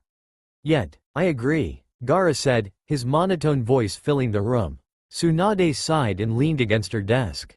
How? The question was valid. Shadow's answer, however, was simple. Kill the civilians. Make it seem like an accident. Or, use a loyal Anbu who would do anything for the village and have him wipe the civilian council, and the ignorant members of the ninja council, out. Gaara and Tsunade made a mental note not to piss this girl off. "That's impractical, Shadowheim," Naruto said, glancing at her. "Someone would see past it, like Danzo, and then there'd be a coup and the light would be at war." Shadow glared at the blonde who merely grinned back. "Then what do you recommend?" Shadow asked snidely. "Have another meeting and mention that you've calmed down and are considering peace. Get the council complacent and then reveal my identity and my position as a high-ranked Amazon and a Genin sensei. If they attack, kill them. If they try to attack my Genin, kill them, and if they verbally attack me, kill them. No matter what, they end up dead and we end up happy." The Konoha and Suna ninjas considered it before Gaara spoke up. Sand will gladly kill any members of the council that try to kill Naruto. After all, Suna is an ally with light. Tsunade sighed but nodded. "Very well. The hour-long recess period is up and we have to return anyway. We might as well try it. Should I send some Anbu to guard your team's Genin?" Shikamaru spoke up. "No need. As troublesome as it might be, I will watch them." Neji agreed with the lazy genius and they disappeared after getting the phrase from Itachi and Naruto. "I am willing to consider peace," Shadow said, though her tone was still slightly irritated.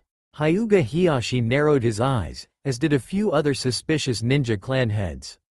Aburame Shibi, Yamanaka Inoichi, Akamichi Shuza and Nara Shikaku were among them, wondering what the Kira ninja's game plan was.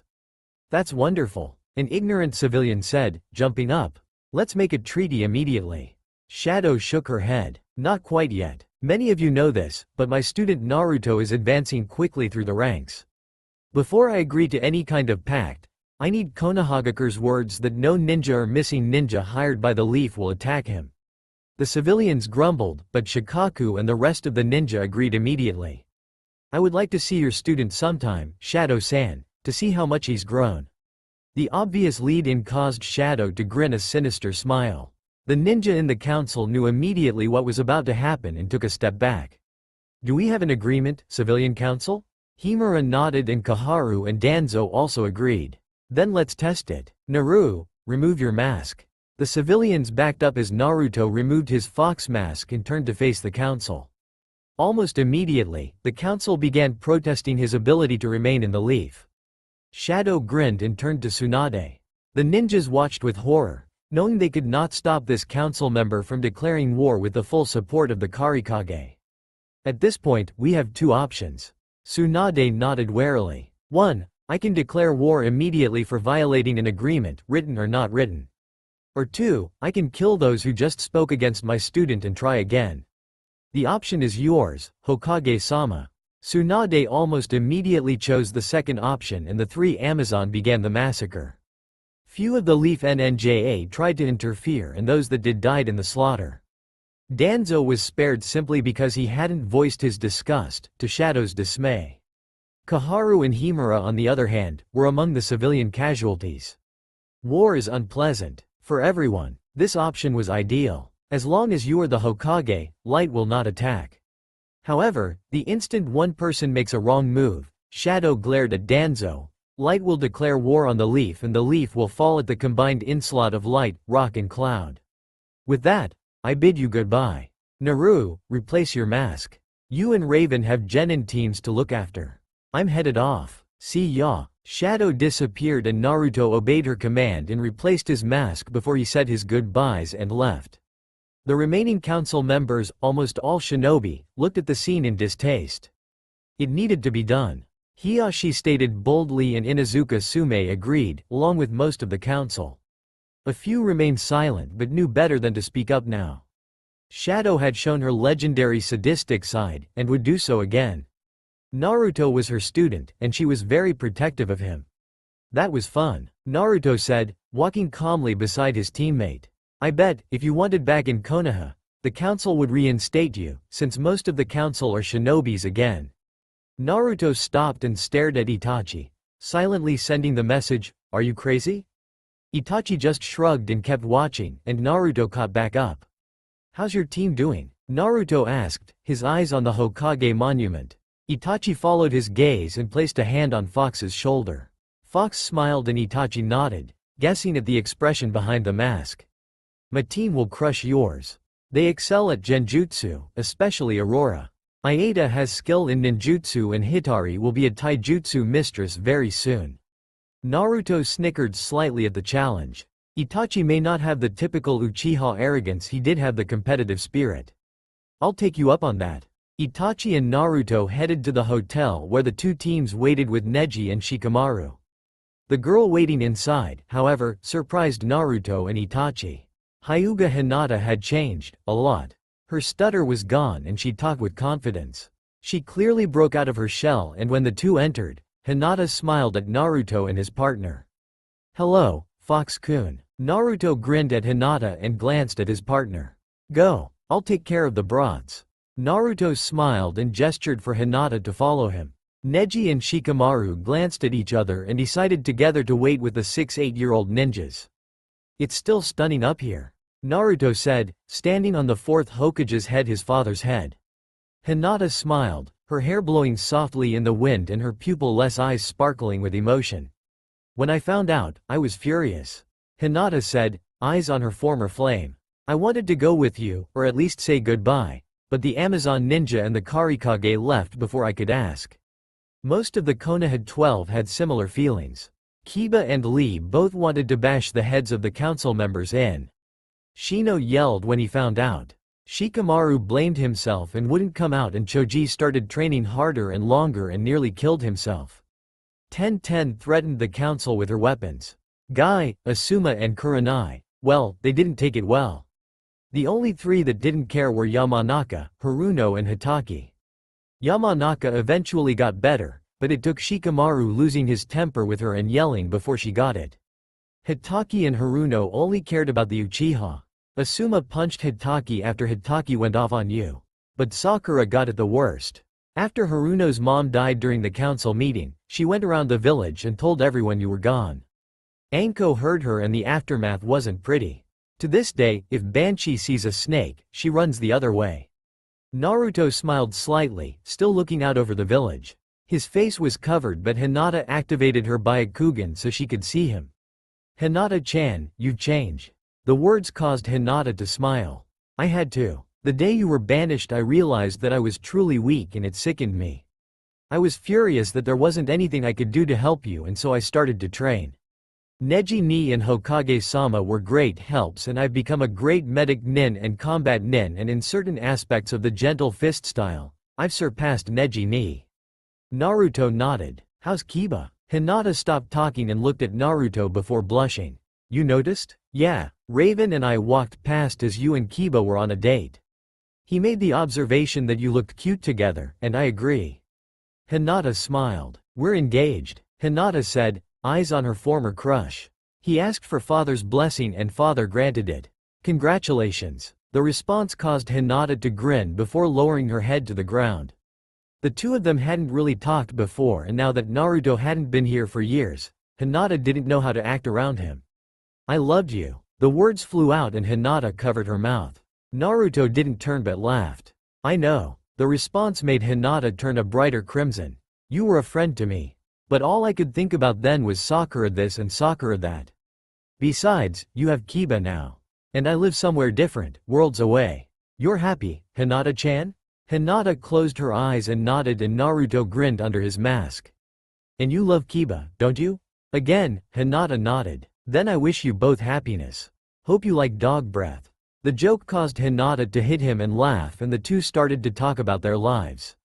The sun started to set when the two left each other and Naruto smiled as she left. Once, Hinata-chan, I loved you too. Naruto relaxed as he, Itachi and the 6 genin passed through the gateway. The days in the leaf had been filled with peace treaty after peace treaty being denied by Shadow. Itachi and Naruto were forced to sit through it because Naruto was directly involved, which left the 6 young nins with foreign ninjas, outranking and outpowering all of them. Finally, Shadow settled on a non-aggression pact before the 9 ninjas left town. About 2 days ago, Shadow darted off, sensing that her own genin team was nearby, which left the Uchiha and Uzumaki duo with the 6 brats. Finally, Kyo yelled, running forward and past the gate guards who glanced at the kid before turning to the 2 senseis who watched with a bit of irritation. Welcome home, Fox, Raven. The greeter said, a grin on his face as he studied the two. Thanks Iruka-sensei. Naruto replied with a bright grin hidden behind his mask. A week after Naruto's change from Konoha to Kira, Amino Iruka appeared on the light's doorstep.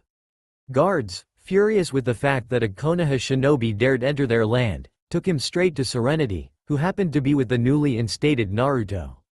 Flashback. Iruka-sensei? The blonde asked in confusion, and Serenity turned to her newest shinobi. You know this man, Naruto-kun? Naruto nodded, looking at his favorite and arguably only sensei.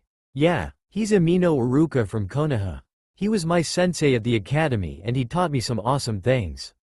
Naruto explained with a bit more vigor than he had for the past few days. Very well. Fetch Effin, Falcon. I would like to know if he's lying to me. The Amazon left and Iruka met the beautiful Kage's eyes. She did not blink but studied him with her cerulean eyes so similar to her new charge. The door opened and the fiery Effin entered, her head held high and eyes sparkling with some hidden amusement.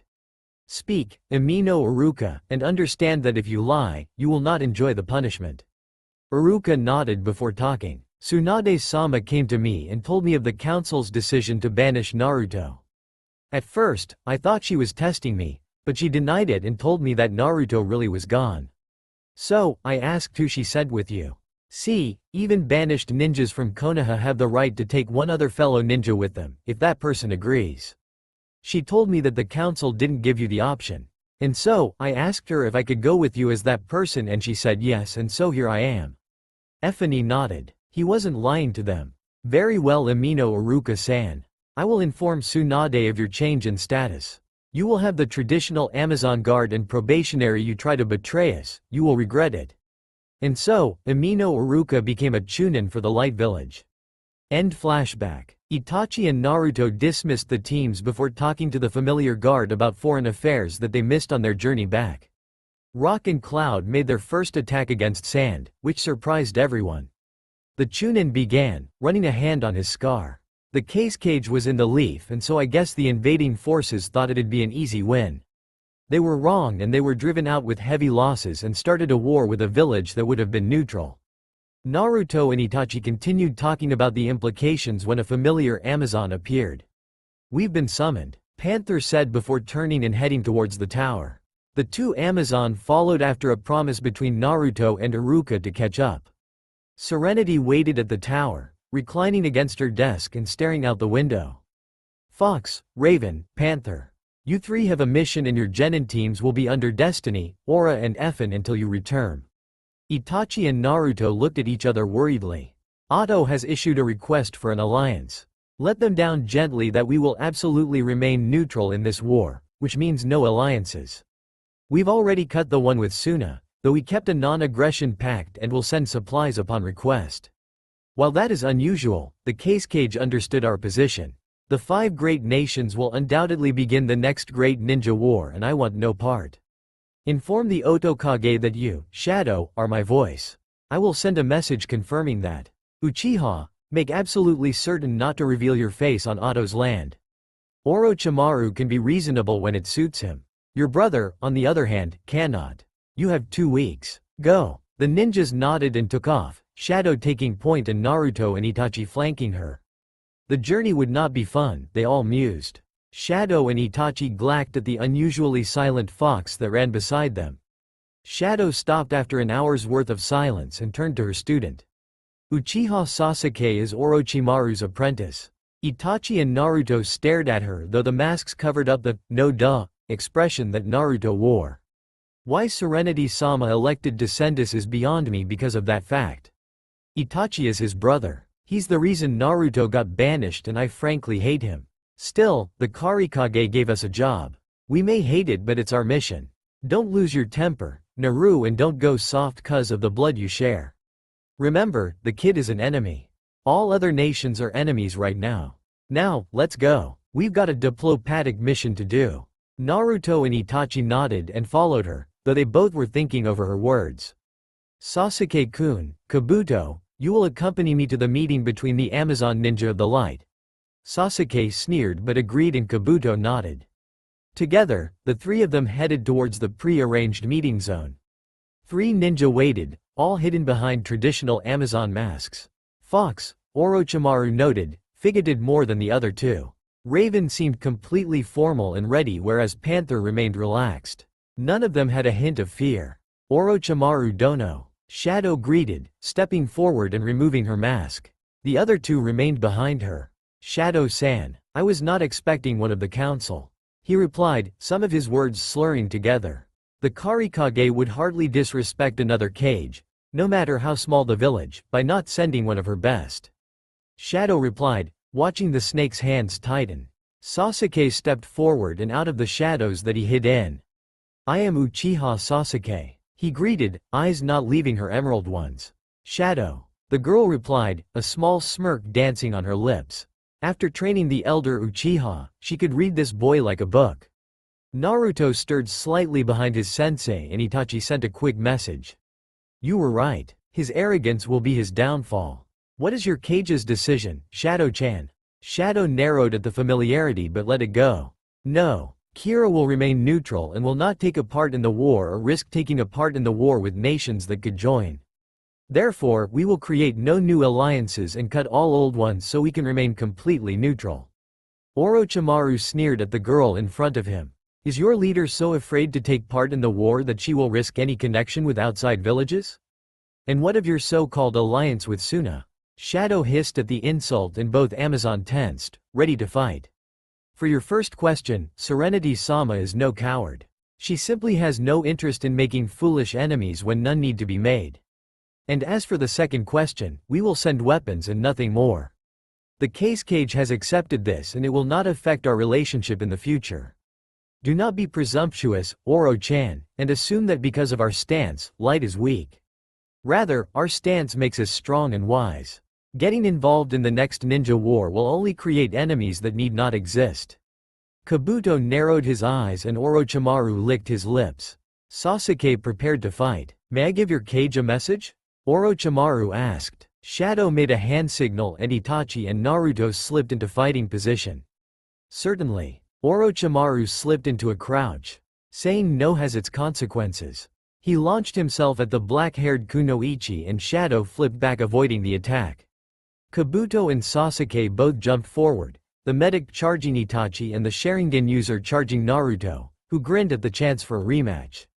And the fight began. Orochimaru and Shadow. Shadow was not having fun. Between avoiding the snakes, the tongue and the annoying jutsus, she had no time to counterattack. And while she was stronger than Itachi, who Orochimaru feared, she sucked majorly at genjutsu. And that was the only way Itachi had beaten the snake in front of her. That was a problem, Shadow deduced as she jumped away from a wicked volley of lightning strikes. Kochios no jutsu. Orochimaru shouted and Shadow quickly followed, summoning the largest panther she had. The panther and snake squared off and finally Shadow gained some advantage. Kabuto and Itachi. Itachi was playing around and Kabuto knew it. There was no doubt in the medic nin's mind that this Amazon nin would beat him. Itachi I'd genjutsu after genjutsu and Kabuto's mind slowly broke, a trick Itachi learned from the head of the T and I division. Kabuto, however, would not fall so easily. He managed to slip under the Amazon and land a chakra scalpel close to the Uchiha's face. Unfortunately, instead of hitting the Amazon's face or nose, his wrist was caught and it only shattered the mask. The mysterious shinobi frowned at his inability to stop the palm as he threw the medic nin away.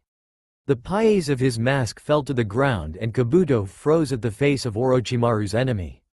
Uchiha Itachi stared impassively back. Kabuto realized he was screwed. Naruto and Sasuke. The fight was completely uneven. Sasuke tried jutsu after jutsu and the Amazon just dodged or blocked all of them. He hadn't even attacked yet and Sasuke was losing. He knew he had limited chakra, but surely this guy would have to make a mistake eventually, the Avenger though. Unbeknownst to him, Naruto was smirking and completely enjoying how much he outclassed the ninja in front of him. Naruto and Sasuke fought. Or more accurately, Sasuke tried to fight and Naruto dodged all the attacks until Naruto flipped over Sasuke's head, giving him a clear view of his now demasked brother. Naruto tensed and moved to grab the rogue Uchiha's arms, stopping him from interfering with Itachi's fight. The effort was stopped as Sasuke flooded his system with a Chidori and ran towards his older brother who turned to face his little brother. Naruto followed, shaking off the numbness and landed beside his partner, who turned his head to look at his partner. "Take off your mask, Fox. Shadowheim and I already have, so you might as well." The fox nodded with a feral grin and removed the fox mask. Sasuke, focused on his brother, turned his attention to Itachi's talented partner and stared at his best friend. "Uzumaki Naruto," Sasuke said in shock. Kabuto took the distraction Sasuke caused to attack the blonde from behind, only to get his wrist broken by Itachi's hand. "You are in the way," Itachi said before casting a simple but effective genjutsu. Dreamless sleep. Naruto shook his head at the pathetic, in his opinion, genjutsu his partner used. "Getting soft, Uchiha?" Naruto asked, though there was no doubt which Uchiha he was talking to, given that he didn't add teme at the end. "You wish, Uzumaki," Itachi replied before returning to his prior place.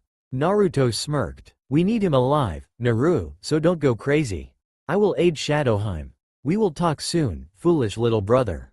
Sasuke tried to follow Itachi but was stopped by Naruto, who shook his head. "Sorry, Sasuke Teme. My partner has a different job, and I can't let you interfere. You can have a family reunion later. For now, let's fight." Sasuke attacked in a fit of rage and was beaten badly. The tide turned immediately as soon as Itachi joined the battle and quickly, Orochimaru chose to retreat. Itachi moved to stop him but Shadow shook her head and Itachi obliged, letting the rogue Sannin leave without his medic or his apprentice. Returning to the previous battlefield, Shadow bent quickly to check Kabuto's pulse before walking forward to the struggling little Uchiha. "Let me go," Sasuke snapped, eyes on his Aniki. Shadow threw her head back and laughed. "Itachi, I do believe your brother is giving me orders," Shadow commented, clearly incredibly amused. "Itachin, HN Ed. Itachi tried that too, didn't he?" Naruto commented, leaning against a nearby tree with a casual and open grin. "I would never beg," Itachi replied instantly, and Shadow and Naruto exchanged glances before Shadow shook her head, regaining attention. "Listen, little Uchiha, I don't care what bloodline you have or who you are. What I care about is what you can tell me about the cunning little snake that attacked me. And once you've told me that, I will leave you and my lovely little Genin to hash out your problems and it will be up to them to decide your fate." "What problems do your Genin have with my foolish little brother?" Itachi asked, voice stoic as ever. Shadow turned with a grin.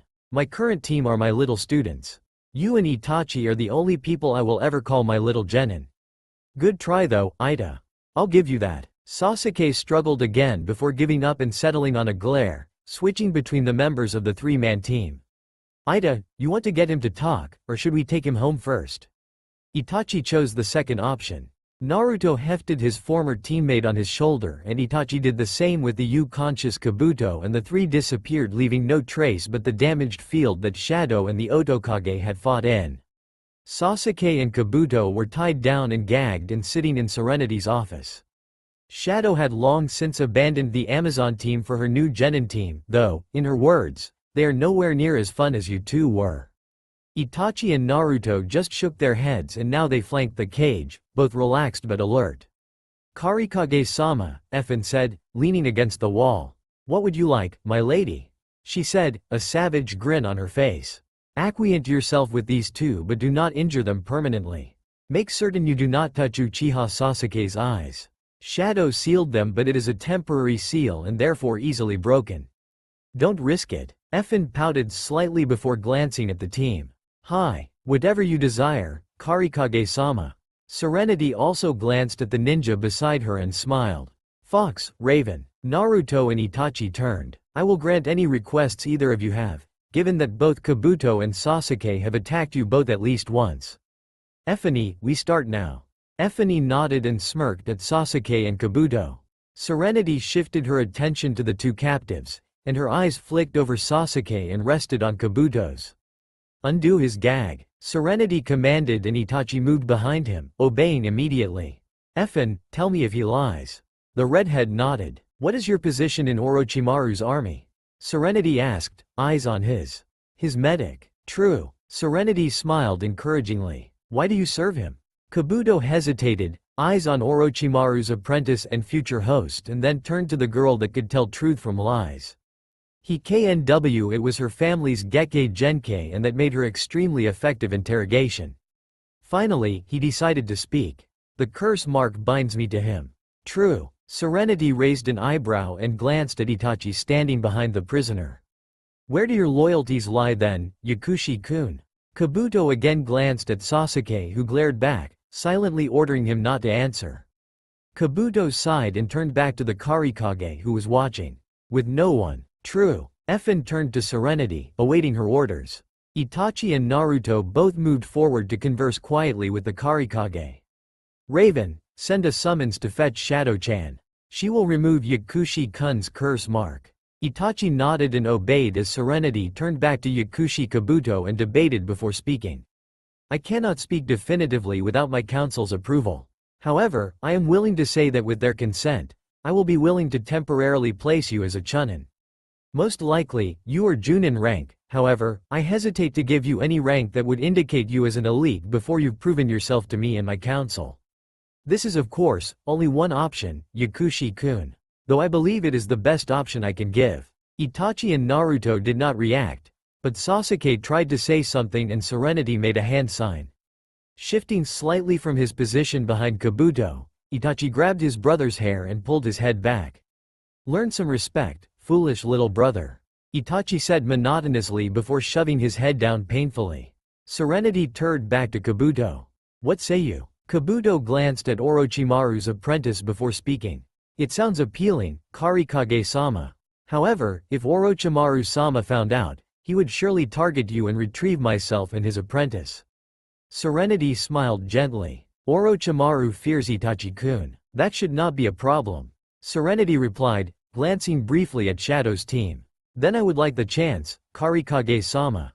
The door opened and Shadow stalked in, eyes bursting with anger. Serenity raised an eyebrow. Stupid fangirls. You called, Serenity-sama? The Karikage nodded and turned to the silver-haired nin.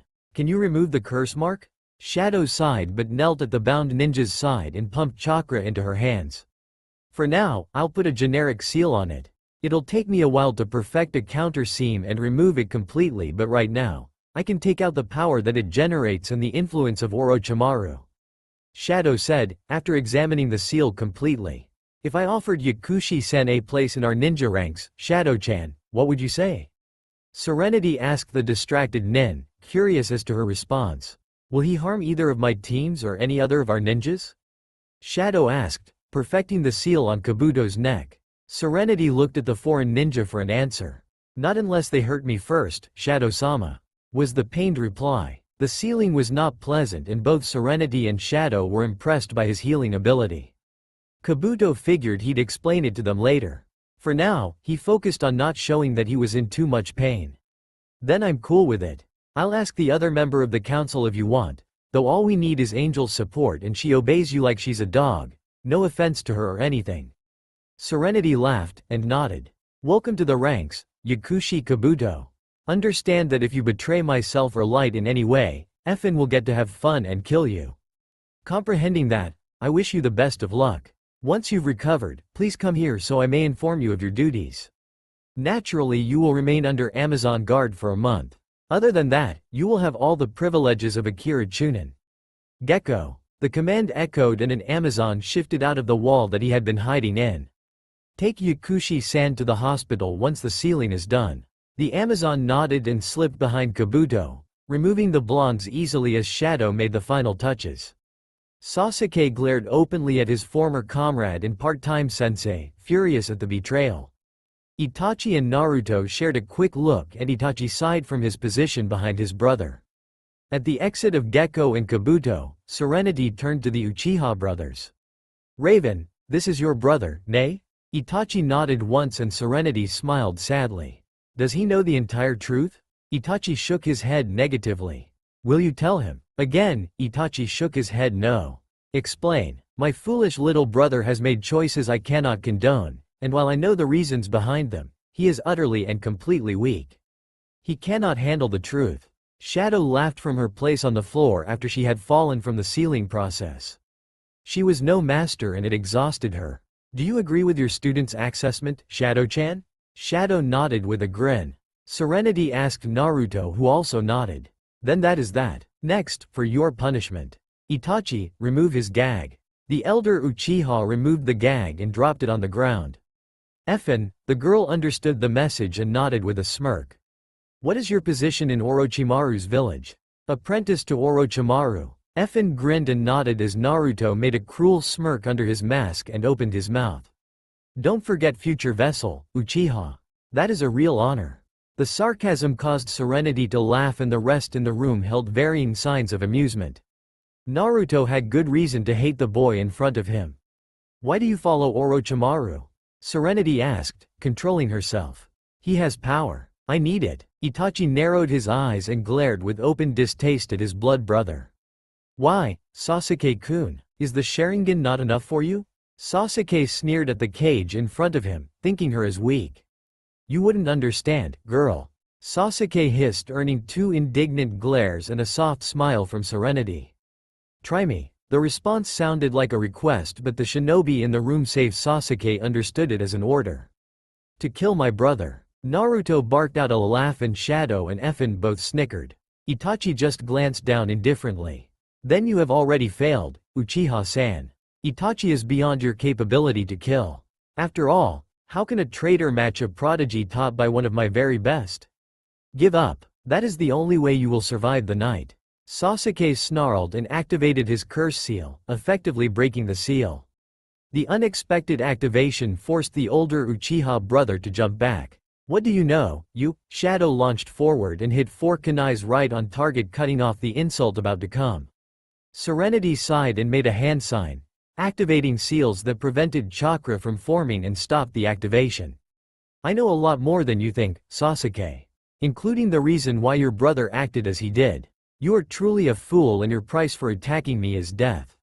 Raven, send a summons to Konoha and inform them that Sasuke will be executed in 1 month. Effin, remove his eyes. He has no use for them. Itachi, Destiny will implant his eyes into yours. That should stop the blindness from spreading." Sasuke could do nothing as Shadow and Effin carted him off to an operating room in the dungeons after Shadow resealed his chakra. Itachi glanced at Serenity and bowed before exiting the room with his partner to fetch the medic Nin. In the corner, a snake watched the proceedings with a sinister look. 2 days later. "Congrats on the new eyes," Naruto said, leaning against a tree as his partner sulked underneath the bandages. Both knew that Itachi had not wanted Sasuke's unwilling gift. Itachi would rather have faced his darkest fear, blindness, than take his younger brother's eyes. Despite everything, Itachi loved Sasuke. "Stop sulking, Uchiha. You aren't blind anymore. Your brother can't try to kill you. Now all that's left is avoiding a war, killing a snake and Akatsuki and becoming stronger. Easy, right?" Itachi, eyes covered, turned in Shadow's direction and attempted a glare, which didn't work since the bandages covered his eyes and prevented his Sharingan from activating. "Go to hell," Itachi replied, realizing his glare wouldn't work now. Shadow jumped down beside him and Naruto followed. "With the eternal Mangekyou, you will be able to copy all my jutsus easily, so you'll be able to match me in that aspect. However, neither you nor your partner can hope to challenge me in Sannin mode. So, I want to speak to the Ravens and the Toads and arrange Sannin training. 1 week you'll be on active missions and the next you'll be training with your summons." Itachi glanced at her as Naruto jumped up and shouted excitedly about finally being able to match his sensei. Sensei, I can't train with no eyes. Itachi protested softly, waving a hand at his bandage. Great thing about sage training, Itachi-kun, is that you don't need eyes. Now summon your critters. Itachi and Naruto obeyed immediately and the negotiations started. The Toads and the Ravens agreed to Shadow's terms after hearing the enthusiasm in both their summoners' voices. More accurately, the Toads heard the enthusiasm and the Ravens assumed there was enthusiasm. Naruto and Itachi disappeared into the Summons realms and Shadow's side and returned to the teams all three Amazons were neglecting. Great, now I have to deal with all 9 Genin. Why did I agree to that suggestion again? In Konoha, Tsunade and the Ninja Council agreed that they needed to team up with Suna. Thankfully, with the most outspoken bigots gone, Gaara agreed with them and the two nations formed a shaky alliance. Danzo tried to manipulate the Shinobi Council into attacking Light as an enemy, only to be shot down by the Suna representatives that were temporary members of the Konoha Council. Kira is not our enemy. Kumo and Iwa are. If you wish to attack Kira, our side will lose and lose badly. Best to keep the village hidden in light neutral because if they aren't there is a good chance of them attacking Konoha and by extension, Suna. Danzo hissed but stood down, understanding the logic in the foreign Junin's argument. Still, Danzo knew that Shadow of He Council was a threat and he prepared to send his best root members to kill her. He did the same with Uzumaki and his unknown teammate. Tsunade stood up and everyone glanced at her. I am sending a team of ninja to ask Naruto if he will join the war. He and his teammate would be valuable assets and if their sensei came, that would be great. Yamanaka Inoichi stood. My daughter Ino will go if you allow it, Inoichi said. She was a part of the Konoha 12 and the Rookie 9 and may help sway Naruto's opinion. The rest of the Ino Shikacho stood as well, volunteering Shikamaru and Choji. Shino will go. Aburame Shibi said quietly before returning to his seat. Kiba will as well. Sume volunteered boisterously. She hated that Kiba had changed so much. Maida Guy stood next and volunteered Ten and Lee, saying that he was the only one that could represent them on the council. Finally Hyuga Hiyashi stood. Hyuga Hinata and Hyuga Neji also will go if you allow it, Godem-sama. Both are able. Tsunade nodded. Danzo stood and everyone turned to him. Since all the rest of the former Konoha 12 are invited, should Haruno Sakura not also join the group? The question caused silence. It was true that Sakura was Naruto's teammate but she was not well liked and had not treated Naruto well at his return. They all loathed to send her and turned to Tsunade who also thought about it. No, she has a conflict of interest in Light and would not help the mission. Danzo narrowed his eyes and spoke again. Please explain. Tsunade sighed but nodded. I got a message from Light this morning informing Konoha of a new prisoner that has been detained and questioned. The council tensed slightly, no sure as to what to expect.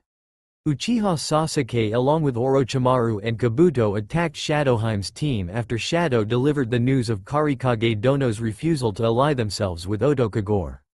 Orochimaru escaped and Kabuto and Sasuke were captured. The council members began to discuss the new development. What else was in this letter, Hokage-sama? Shikaku asked from his seat. The rest of the council silenced and returned their attention to the front. Uchiha Sasuke is to be executed in approximately 1 month's time. The response was immediate. The more boisterous shinobi began to cheer on Light's decision while the more reserved allowed a few smiles. Dazo, however, stood up and the council room once again fell into silence. And you are just allowing this, Tsunade? The question was sarcastic and angry and sparked a debate. Tsunade, along with the majority of the council, supported Light's decision.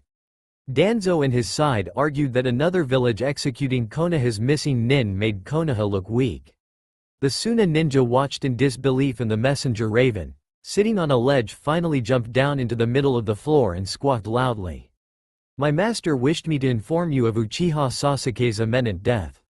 There is no way to stop it and it will be Kira that kills him given the Amazon commander's distrust of all things Konoha. Stop arguing and focus on the war that you will be raging. If you lose, it will be because of your childish disagreements. Tsunade-sama, Naruto-sama will be in the village every other week, so if you send a team, they have 1 week until Naruto-sama returns from his training. The same is true of my master and Naruto-sama's teammate. I wish you well in your fight against Iwa and Kumo. May the wind lift you high. The raven departed in a poof and the shinobi stared at the place the neutral nation's messenger summons disappeared. Even a bird has moments where it thinks. Nara Shikaku muttered before falling asleep. The council glanced at their Junin commander and sighed. It was going to be a long war. At Mount Myobuku, Naruto-chan, the idea to harnessing nature's power is to sit still and feel it. Naruto nodded and got up to begin, only to be stopped by Pa-Toad. I don't know if your sensei warned you, but this training is dangerous. Naruto tilted his head in questioning, a habit from when his face was hidden. If you fail the training, you will be a toad statue forever. The explanation didn't worry the blonde shinobi and he just smiled and prepared himself for some difficulties that would come. However, he was prepared and Naruto knew it. Shadow had trained him well. Somewhere in Suna. This should be easy, right Sasori Dono? Deidara asked the wooden man beside him. Don't get why. The gruff voice replied as the two slowly moved through the desert. Ahead of them, the resting city of Sanagakure sat sleeping. The guards were heavy but their target, the cage was tired after a long day of fighting. Sasori and Deidara were confident in their superiority and unprepared as a raging cage hurled up as sandstorm to stop them. Akatsuki. Gaara thought as the battle began. Gaara and Deidara began to fight, sand versus bomb. Explosion after explosion rocked the empty sand dunes as a fierce cage fought to protect his nation and a mad bomber tried to prove that his art was better. Desert funeral. Gaara shouted, attempting to end the bomber's life but only catching an arm. Deidara flinched in pain but kept up his one-handed detonation signals. Below, Sasori watched with mild interest, not caring for his partner's safety in the least. The battle was taking too long, Sasori mused, and he hated to be kept waiting. In Suna, shinobi were rallying to protect their leader, though most realized that the battle was far above their skill level. Kankuro rushed to fight the second Akatsuki member to help his brother. And Tamari commanded troops to aid in the defense of the city. Mount Myoboku. Very good, Naru-chan. You are advancing well. Pa-Toad complimented as the blonde shinobi ate his disgusting-looking dinner quickly. The bugs still squirmed and left a disturbing aftertaste, though. Finish your dinner and rest, Naru-chan. You'll need it, Ma-Toad added, watching the human child eat the normal food for amphibians such as themselves. Naruto nodded and finished his food with a grimace. Good night, Gamabunta-san, Ma-sensei, Pa-sensei. Naruto said, stretching and heading to bed. The toads nodded and soon followed. Once the blonde Junin sensed the rest of the house rested, he headed off for a bit of side training. Flashback. Naruto, the Rasengan you use isn't complete. His black-haired sensei commented after a particularly rough team training session with Itachi. Itachi was still sore about the rank and unwilling to place his trust in his former target. The anger transferred into the side missions Shadow Sensei sent them on and that pissed the strong Kunoichi off. Today was a testament to her anger and while no worse off than his partner, Naruto did not appreciate the soreness he felt. What do you mean, sensei?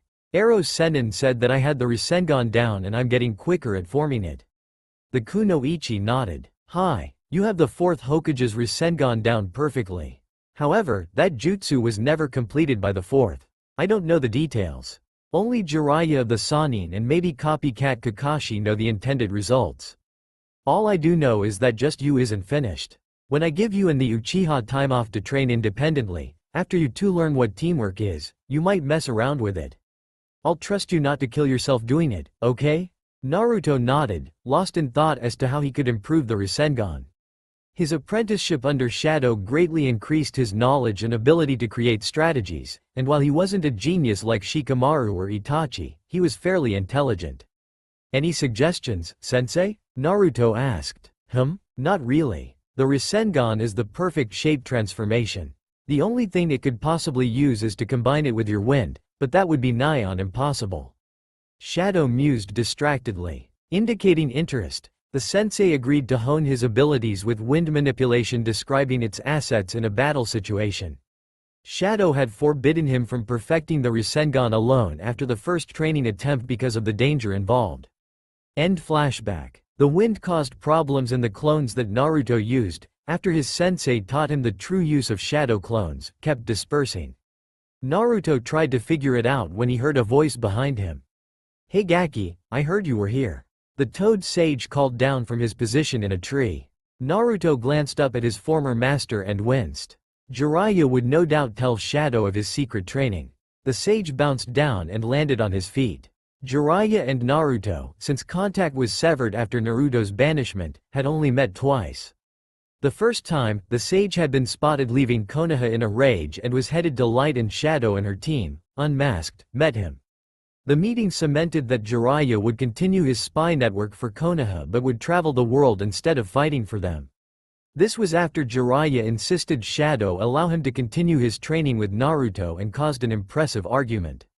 The second time, Jiraiya popped in to say hi briefly before heading to Wave Country. "Hey, Arrow Sennin," Naruto greeted, a bit resigned. The Toad Sage noted the resignation and understood his former apprentice probably wasn't supposed to be trying the technique. "I've gotta leave in a bit, but I have a gift for you." Naruto tilted his head from habit, a look of confusion on his face. The Toad Sage grinned and held out a scroll. "It's from your dad. You might want to read it." Naruto opened the scroll and grinned at the words inside, eyes scanning the words with awe.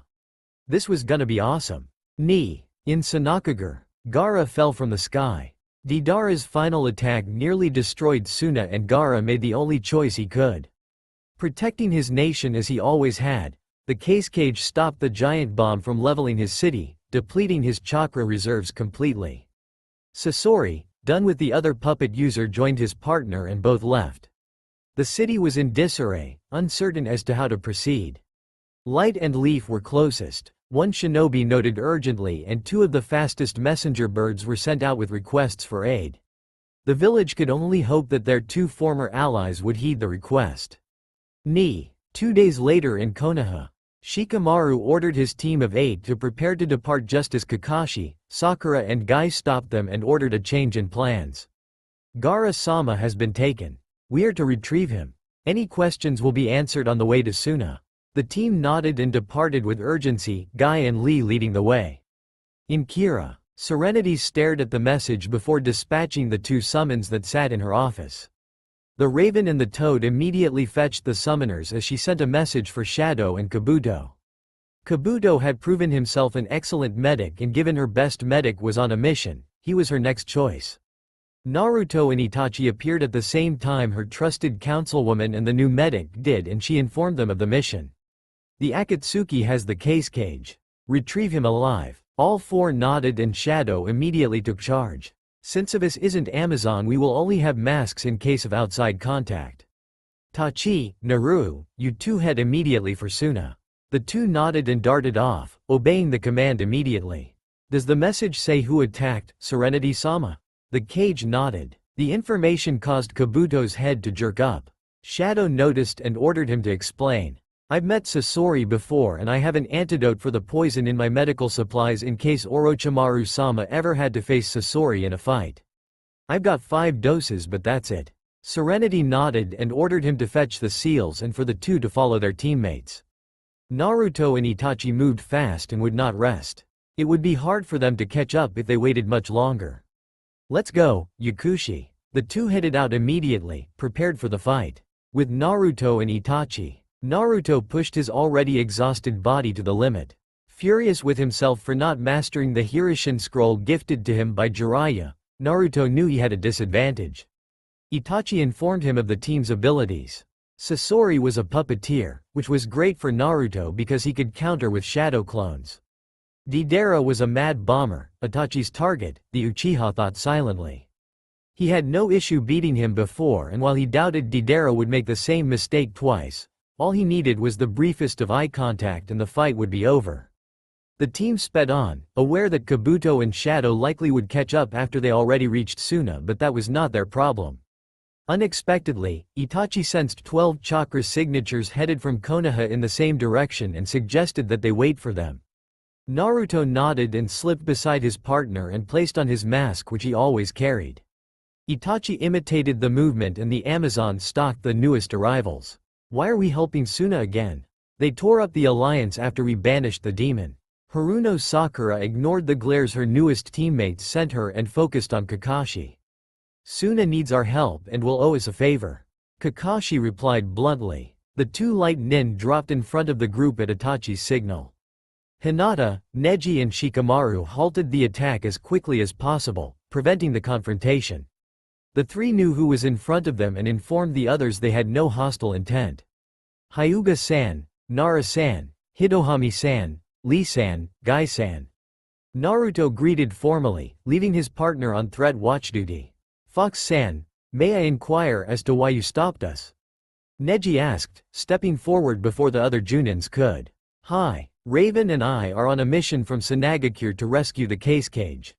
We overheard the conversation that the pink-haired Kunoichi was having with copycat Hitaki and stopped to inquire about the meaning of helping Suna. Naruto answered, purposefully changing his voice slightly with chakra. Shikamaru stepped forward. So you're on the same mission. Troublesome. Naruto narrowed his eyes at the team gathered. Itachi and him silently had a conversation and came to an agreement. Given the importance of the mission, my partner and I would like to request that we join forces. It is extraordinarily important that we rescue the case cage using any means necessary. The Konoha nins debated and eventually agreed. Raven stepped forward. We have two teammates following us and our orders are to get to Suna as fast as possible. I would like to recommend that a team of two of your fastest ninja with the most stamina accompany my partner ahead while we follow at a slower pace, allowing our teammates to catch up. Kakashi agreed and it was unanimously decided Rock Lee and Maida Guy would go with Naruto. Itachi sent a messenger bird to find Shadow and reveal the new information about the necessary teamwork. She would deal with hiding Kabuto's identity if deemed necessary. After the three ninja departed, Kakashi turned to the masked nin. What can we expect from your teammates? Itachi hesitated before answering, debating whether to reveal Shadow's identity. He was saved from answering by a large black panther poofing into existence in front of them. Get to Suna and start on the trail. Snake and my mistress will follow soon. The order held the news that Yakushi Kabuto had temporarily taken Effen's mask. Kakashi narrowed his eyes at the panther and turned to Itachi, who was preparing to move again. Your teammate is Lady Panther. The team behind the copycat tensed save Neji, Shika and Hinata. Hi, we must move, Hitaki-san. It is imperative we make it in time.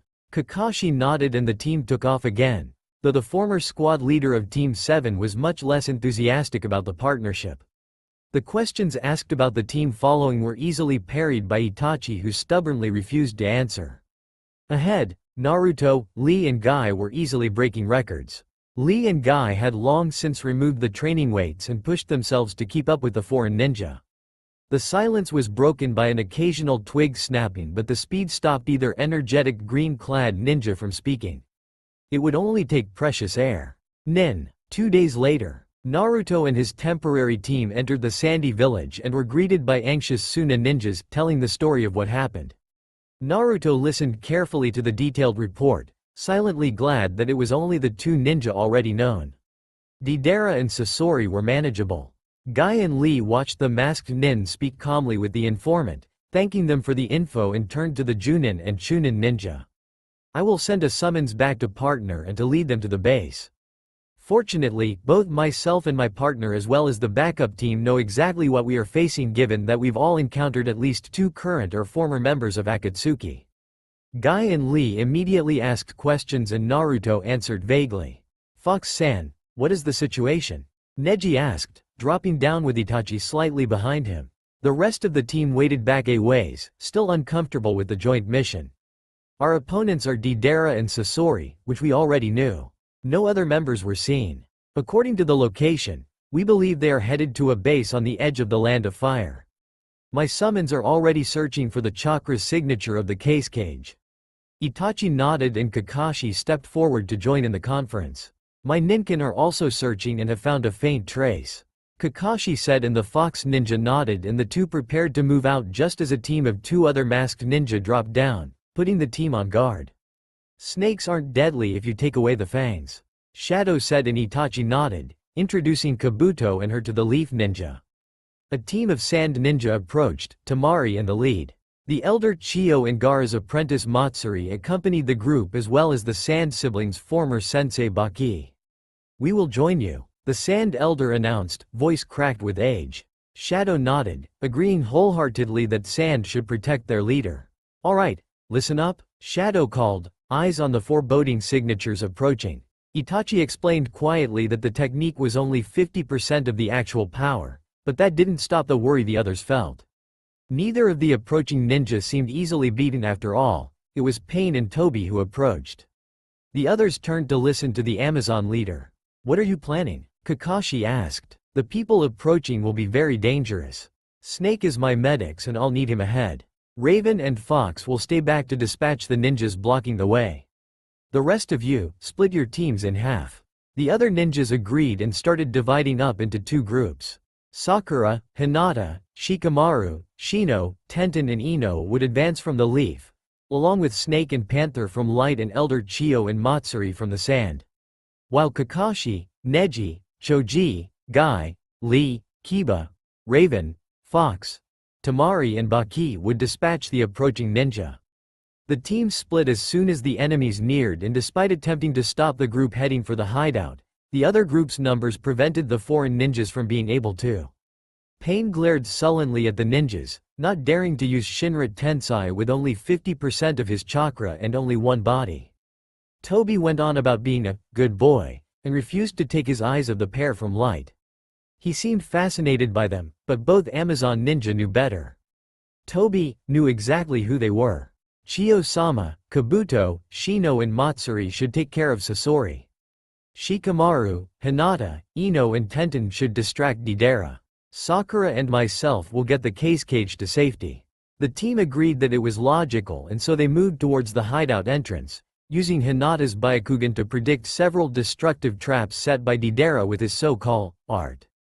Approaching the boulder, a small tag sat on the rock and Shadow jumped up to examine it, glaring at it. What is it? Sakura asked curiously. A 5-pronged seal. We'll need 4 people to break it. Which means the teams I just made are invalid. Shikamaru, Ino, Matsuri and I will break the seal at the other locations and someone tear it off here as well. The teams will remain the same with the exemption of the 4. Chiyo agreed immediately and the 4 darted off as per Hinata's instructions, communication devices in their ears.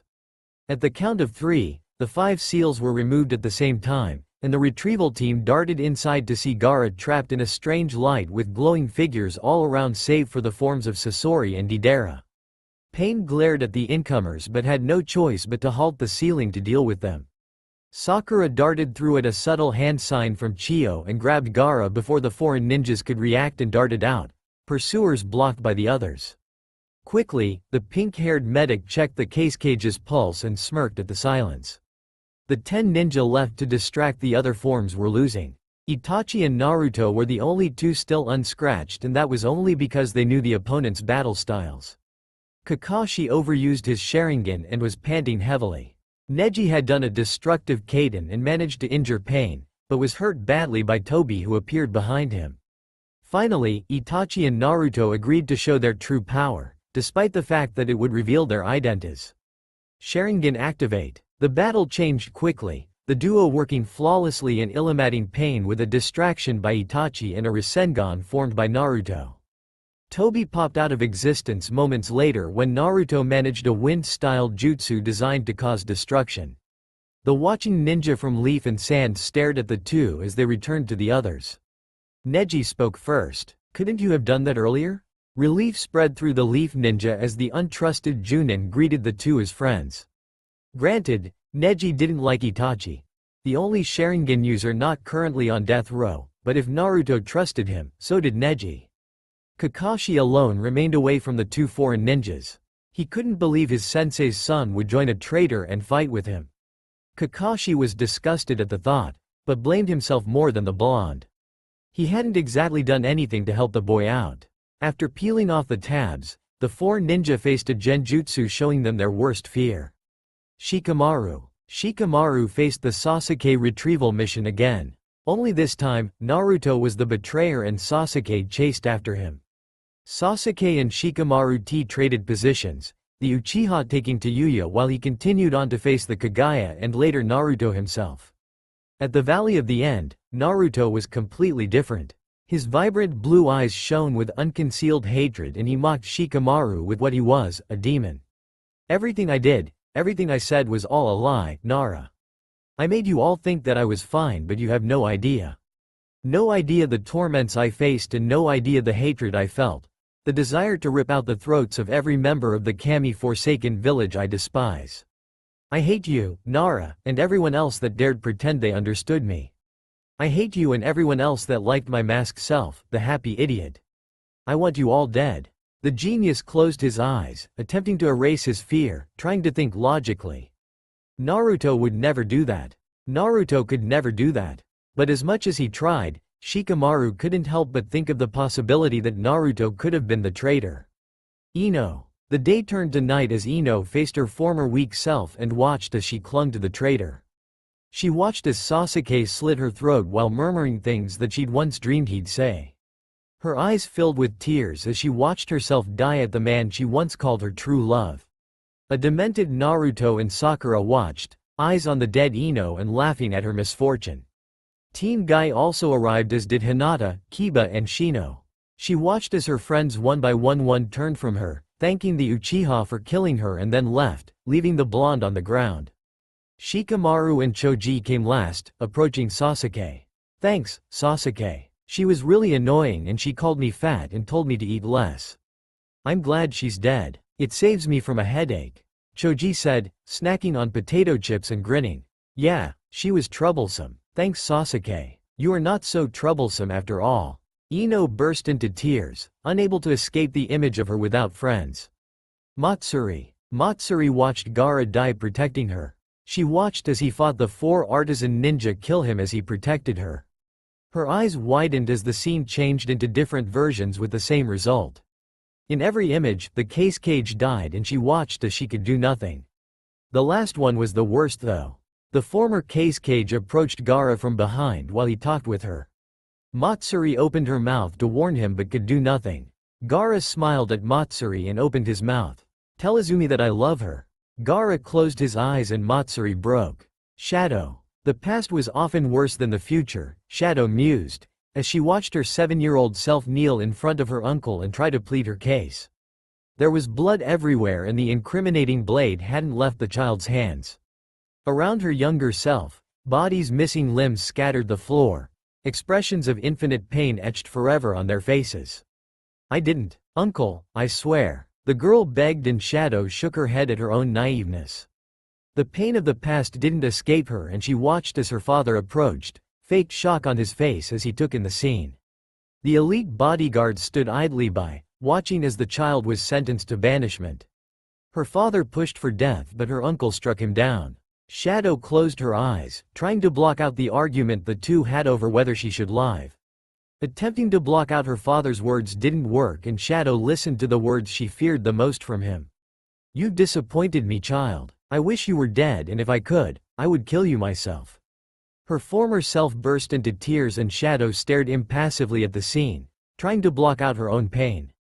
Itachi and Naruto led the group to the hideout, eyes on the lookout.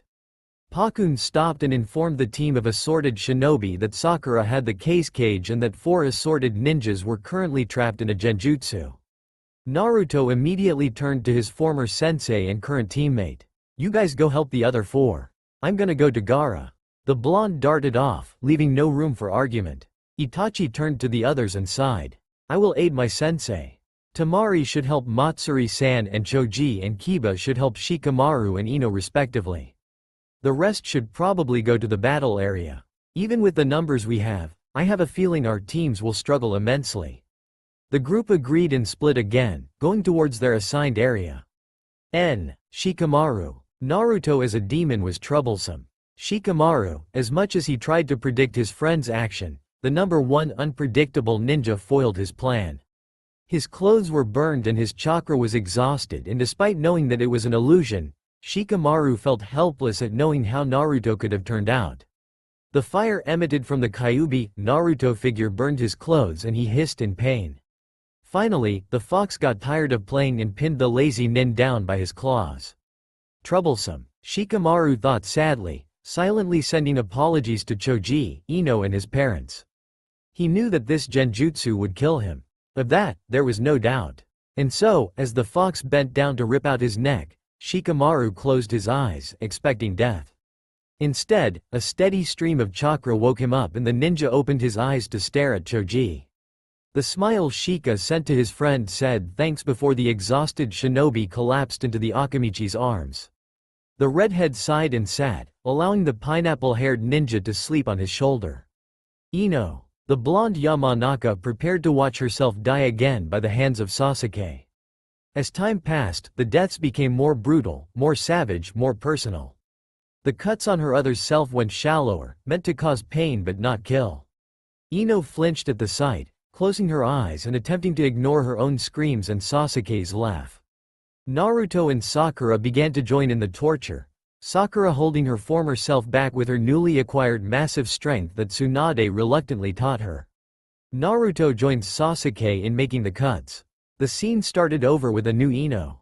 This time, it was her new self and she was fighting all three of the former Team 7 together. She watched as her identical image lost, badly, and fell to the ground. Sasuke smiled and said something that made the other two smile vindictively and the raven knelt to the ground, pulling out a kunai and slowly, making sure to create a line of blood, cut off Ino's clothes. The girl watched in horror as Sasuke tied her up with her own clothes and she began to struggle. The mirror Ino cried out until Naruto, who joined in the action, silenced her with a bite on the lip and a threat. Ino didn't want to watch but couldn't take her eyes away as Sasuke and Naruto began to have her way with her. Just as they were about to enter her though, a pulse of chakra ended the nightmare and the kunoichi stared gratefully at Inuzuka Kiba before collapsing from mental trauma. The boy caught her and laid her down gently, sitting against the tree with her head in his lap. Matsuri. Gaara died. Again. This time, it was people she knew and loved that stabbed him. Tamari. Kankuru. Baki. Shio-sama. Repected Junins attempted to kill her but the end result was always her secret love's death. The worst came when Uzumaki Naruto approached, a feral smile on his lips and a kunai in his hands. He threatened her, telling her of untold pain if she didn't stop corrupting Gaara. Making him nicer. The lies should have struck as false but the words made sense somehow and so Matsuri began to cry. Both herself and her mirror image. Naruto stabbed down with a kunai and Gaara leapt in front. As the redhead was dying, he opened his mouth to say something but was cut off by a strange pulsing. The genjutsu ended and Matsuri stared up at the wind mistress in front of her. "Thank you, Tamari-sama," Matsuri said before collapsing completely into her friend's arms. Tamari caught her and sighed. She knew that the genjutsu this girl had just suffered through was not pleasant and she laid the girl on the grass, kneeling beside her to check her pulse and perform the little medical jutsu she knew. Shadow. The past was horrible to watch, Shadow thought to herself, watching as her former self, hell-bent on revenge, massacred reminders of her past. Shinobi that came too close died. Women that acted too aggressive died. Children that cried too loud died. The girl in front of her was a demon, worse than the Kyuubi because she was human and had no excuse. Itachi at least had an order to commit his crimes but she did it for fun and it sickened the real Shadow. Naruto and Itachi knew nothing about her past and for good reason. The past that she had faced was bloody and full of regrets. The kunoichi thought she rid herself of her demons but watching the crimes reoccur assured her that she hadn't. Just as the black-haired devil in front of her was about to slaughter a family of 7 because they asked for directions, a wave of chakra ended the illusion and the girl returned to reality. "Welcome back, Shadow-sensei," Itachi said coolly, watching her. The girl motioned for the raven to move and he obeyed without thought. A stream of vomit followed the Uchiha's movement and Itachi narrowed his eyes, even as he knelt to stroke his teacher's back. Shadow smiled at Itachi weakly and closed her eyes. "The past is a demon that cannot change," the girl murmured before collapsing back into her student's arms. Itachi sat, bringing the girl onto his lap and leaning against a tree behind him, avoiding the pile of vomit just ejected. The sky flicked with white clouds, unobtrusive and interesting, the Uchiha thought calmly, passing the time with random fond memories of himself, his teammate, and his sensei. The first antidote had been used to save Subaku no Kankuro from certain death, Kabuto thought to himself as he recapped the battle. The next had been pushed into his and the elders' bodies. He had tried to do the same with Shino, but Shino informed them that his bugs would eat the poison from him and told them not to waste one of the last two on him. Hearing that, they began the battle with the puppets. Destroying Sasori's scorpion puppet with well-timed chakra scalpels and bugs. The puppet user called out the third case cage puppet. Shino would be no help against the powerful attacks the former case cage specialized in, so Kabuto did a powerful move he learned from Orochimaru. The water jutsu eliminated a lot of the iron-filled sand, but not all. Shino had his bugs eat the rest. Sasori snarled to himself, and poisoned Kabuto with a lucky shot, only for Kabuto to cure the problem with a dose of the meds. Congratulations, you have lived up to your reputations, Chiyo Obasan, Yakushi-san, Aburame-san.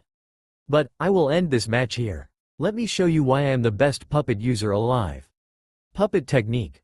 100 puppets. Shino turned at Chiyo-sama's gasp and rose an eyebrow. No known puppet user can use more than 10 puppets. Chiyo explained, as she pulled out her own puppets. Shino nodded in understanding and prepared his bugs for an attack. Sasori laughed and launched the puppets against them. The battle was very rough as Chiyo's 10 puppets got destroyed after 3/4 of the enemy's puppets fell. Shino's bugs disassembled most of the rest, but one got through and punctured the Sand Elder's arm. Kabuto pushed in the last of the 5 antidotes into the advisor's body, knowing that doing so could cost him his life very soon. Chiyo stood a bit shakily and turned to her grandson, calling up her trump cards. The mother and father puppets. Sasori glared at the pieces of wood before mocking the old women for her sentimentality. Chiyo sighed and the battle continued, 25 puppets against 2 as well as thousands of bugs and 3 tired ninjas. When the last was eliminated by the fearsome Kikai bugs, Sasori smiled and attacked, sensing the opening the 3 had left. Kabuto prepared a chakra scalpel to cut his veins in his neck, only for it to not work and leave him open. The shock on the silver-haired medic's face was short-lived as the puppet user's weapon moved to draw blood. Wind style. Great breakthrough. The wind caused Sasori to fly into a wall. Baki approached with the other 4 still with them. Neji moved forward, Byakugan activated and explained the reason the technique Kabuto used hadn't worked. His body is made of wood.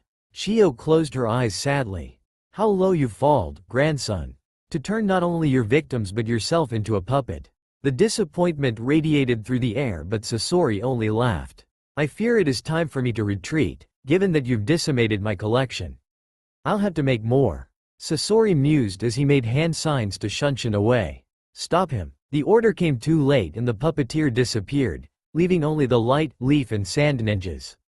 The group following Deidara struggled trying to keep up. Hinata could see him, but the ninja was flying so high that it didn't really matter. Only a flying ninja could keep up, and eventually the two gave up, after long-distance jutsus failed.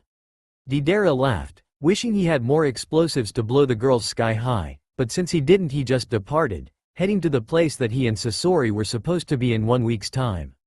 Damn it, Tenten muttered, irritated that she couldn't catch the mad bomber. Hinata shook her head and apologized for her uselessness. It wasn't your fault, Hinata. I doubt anyone could stop a flying ninja unless you had a flying summon, and we don't have that. Let's get back and go check on Case Cage-sama. Hinata nodded and the two turned around. ININ. Sakura tensed as the masked light nin jumped beside her, roughly asking for a report. The bomber hurt him badly. But he will live, unfortunately. Naruto caught the hidden part of the message and tensed. The biju inside should heal him. The boy commented, checking for Sakura's reaction. Yes, the monster should be fine. Sakura replied, mistaking the fact that Naruto mentioned the biju for the fact that Naruto thought Gaara was the biju and promptly abandoned all pretext of liking the Jinchuriki. How well did you heal him? Naruto asked, using her misconception against her. The pink-haired girl fell for it, and explained what she did just as Choji, with Shikamaru on his shoulder, appeared. Hearing the last end of the conversation, the Akamichi flinched, sensing the killer intent Naruto leaked out. Nearby, where the Uchiha and his sensei sat, Itachi tensed and picked her up, jumping to his teammate's location. Naruto contained his anger and Sakura looked really confused. Choji began to explain who he was, only to be cut off by Fox. Sorry, I was just angry that the demon was alive at all. Underneath the mask, Naruto seethed and began to plan the girl's demise. Choji looked between them and sighed in confusion but acted as he usually would when Sakura insulted the Jinchuriki. He's not a demon. Sakura sneered. Demon lover. The girl accused, eyes scornful of the boy in front of her. You are incorrect, Sakura-san. Itachi informed, jumping down beside his teammate and placing a calming hand on his shoulder. You too? How do you deal with this guy, Fox? Doesn't he know that Gaara is a monster? Itachi raised an eyebrow under his mask, not understanding why this girl turned to Naruto, a Jinchuriki, for support. Naruto shook his head at the girl and sighed. Hi, Gaara may be a monster but he pulls rank. Which is despicable. Sakura grinned at the support and Itachi shook his head. I can't believe you, Fox. The response was outwardly full of disgust but inwardly, Naruto heard it for what it really was, amusement. At that moment, Tenten and Hinata appeared and sensed the tension between the three. Fox-san, Deidara escaped. Tenten informed. Naruto nodded and smiled at both of them. Perhaps you two will agree with Sakura-san and myself. Is Gaara, as a Jinchuriki, a monster? Both women looked at the shinobi like he was crazy before catching on. He was trying to make a fool of Sakura. No, Hinata replied immediately and Tenten agreed enthusiastically. The rest of the missing team started trickling in to join the conversation and all, knowing Fox's identity or not, agreed that Sakura was wrong and Naruto smiled. Kakashi alone seemed to think that the Jinchuriki was not all human, but he did not deny that Gaara was not the demon. Kabuto sighed at his temporary teammate's actions and checked on the unconscious Cage. Sensing a disturbance, the former Auto Nin fixed de sabotage without mentioning it. He would bring this to the Hokage, he thought, after comprehending the subtle hand signs Naruto made. Haruno would pay for trying to kill Cage-sama.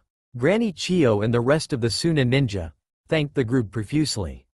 Matsuri and Gaara were both still unconscious but alive, mostly thanks to the light nin.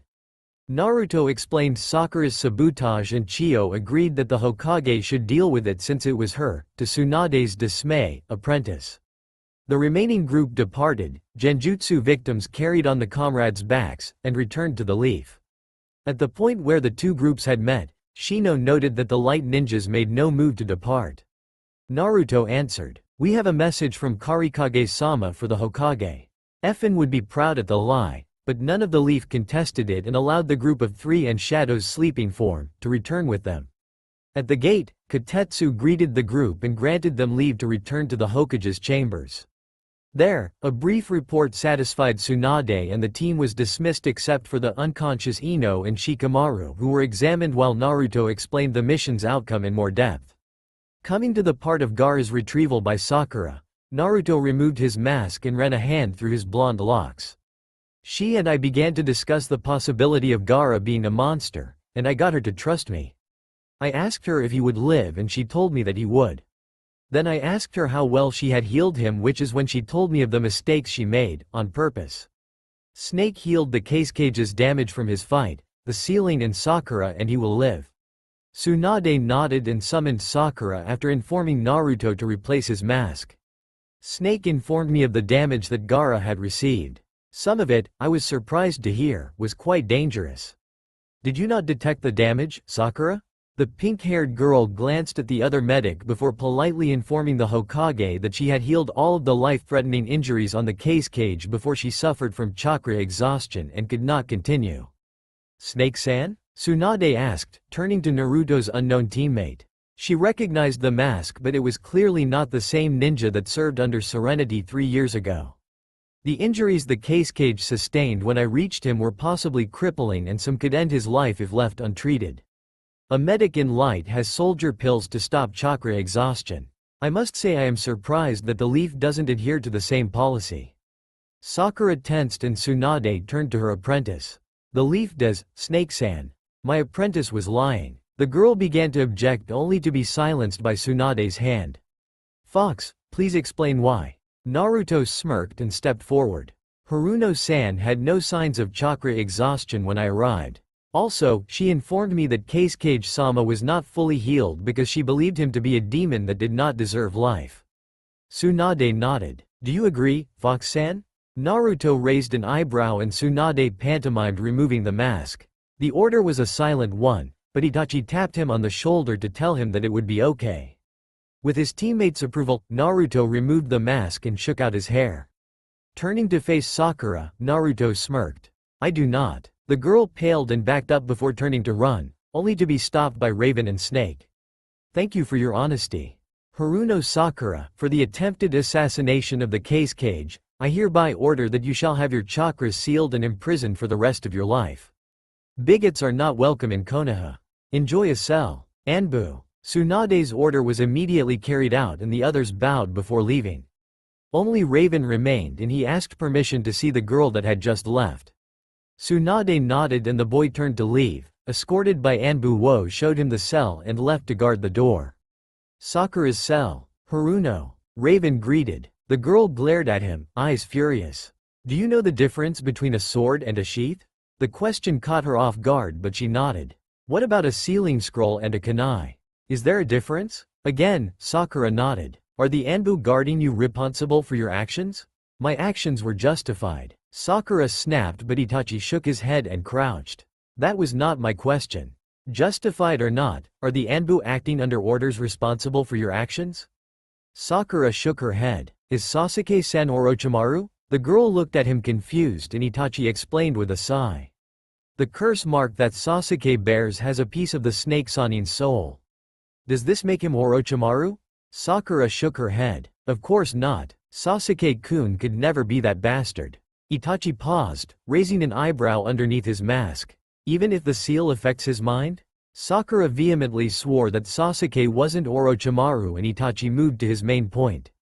"Then why do you blame the container for what's inside?" "What do you mean? You blame Gaara-sama and my teammate for what they contain. Why? The Biju destroyed out homes. They are monsters." Itachi nodded once. "I do not deny that the nine-tailed Biju are monsters, but you do not blame a sheath for containing a sword nor do you blame a scroll for containing a kunai that killed your parents. And Sasuke, despite having Orochimaru literally inside of him, is beyond reproach. He is not Orochimaru, therefore Naruto and Gaara cannot be the Biju they contain." "That's different," Sakura yelled immediately. Itachi shook his head. "Orochimaru affects Sasuke's mind. The Biju affect Naruto and Gaara's minds. Both have seals. And yet, you immediately claim Sasuke is beyond reproach and could never be Orochimaru but Gaara is automatically the Ichibi and Naruto the Kyuubi? How hypocritical and blind are you, Haruno? I expected better." Itachi turned to leave but Sakura grabbed his wrist. "Who are you?" she demanded quietly and Itachi closed his eyes. "I am a friend of Naruto's and the only loyal teammate he has ever had. I hope you rot, girl. You deserve nothing more." Itachi pulled away and departed, leaving a shocked girl behind him, doubting her actions for the first time in her life. Shadow woke up silently, glancing at the masked head in front of her before sighing and closing her eyes.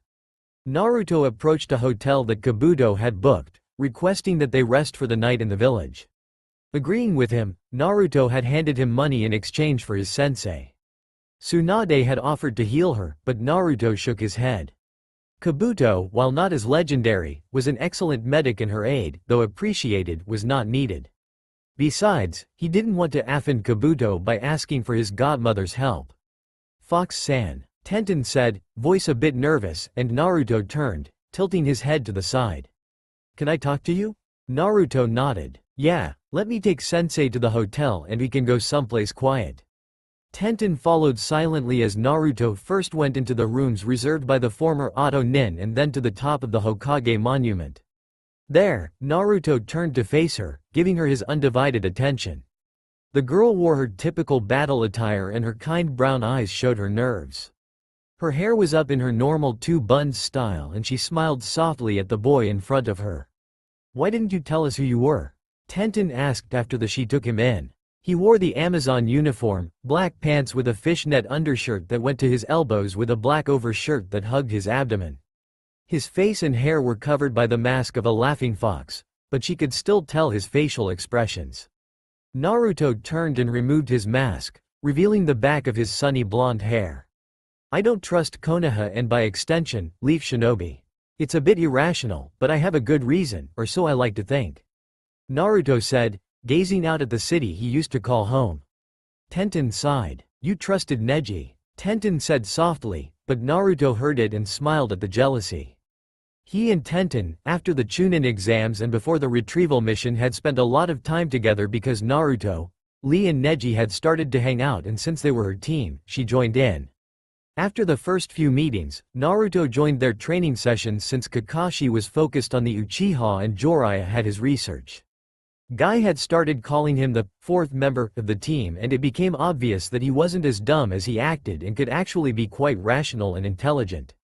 Neji and her had commented on it, only to get brushed aside, with a, huh, and his expression of confusion.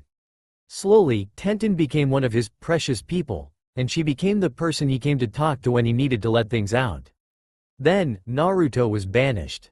The day that happened, she was the person he went to, Amazon protectors in tow.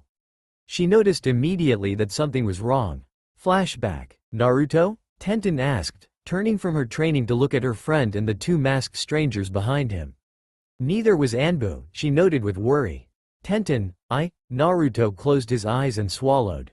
The worried weapons mistress moved forward, sensing he needed her close. Tell me, it wasn't an order but a request. Naruto began to cry and Tenten's eyes widened with worry. The boy in front of her wasn't a crybaby by any stretch of the imagination. Something very bad had happened.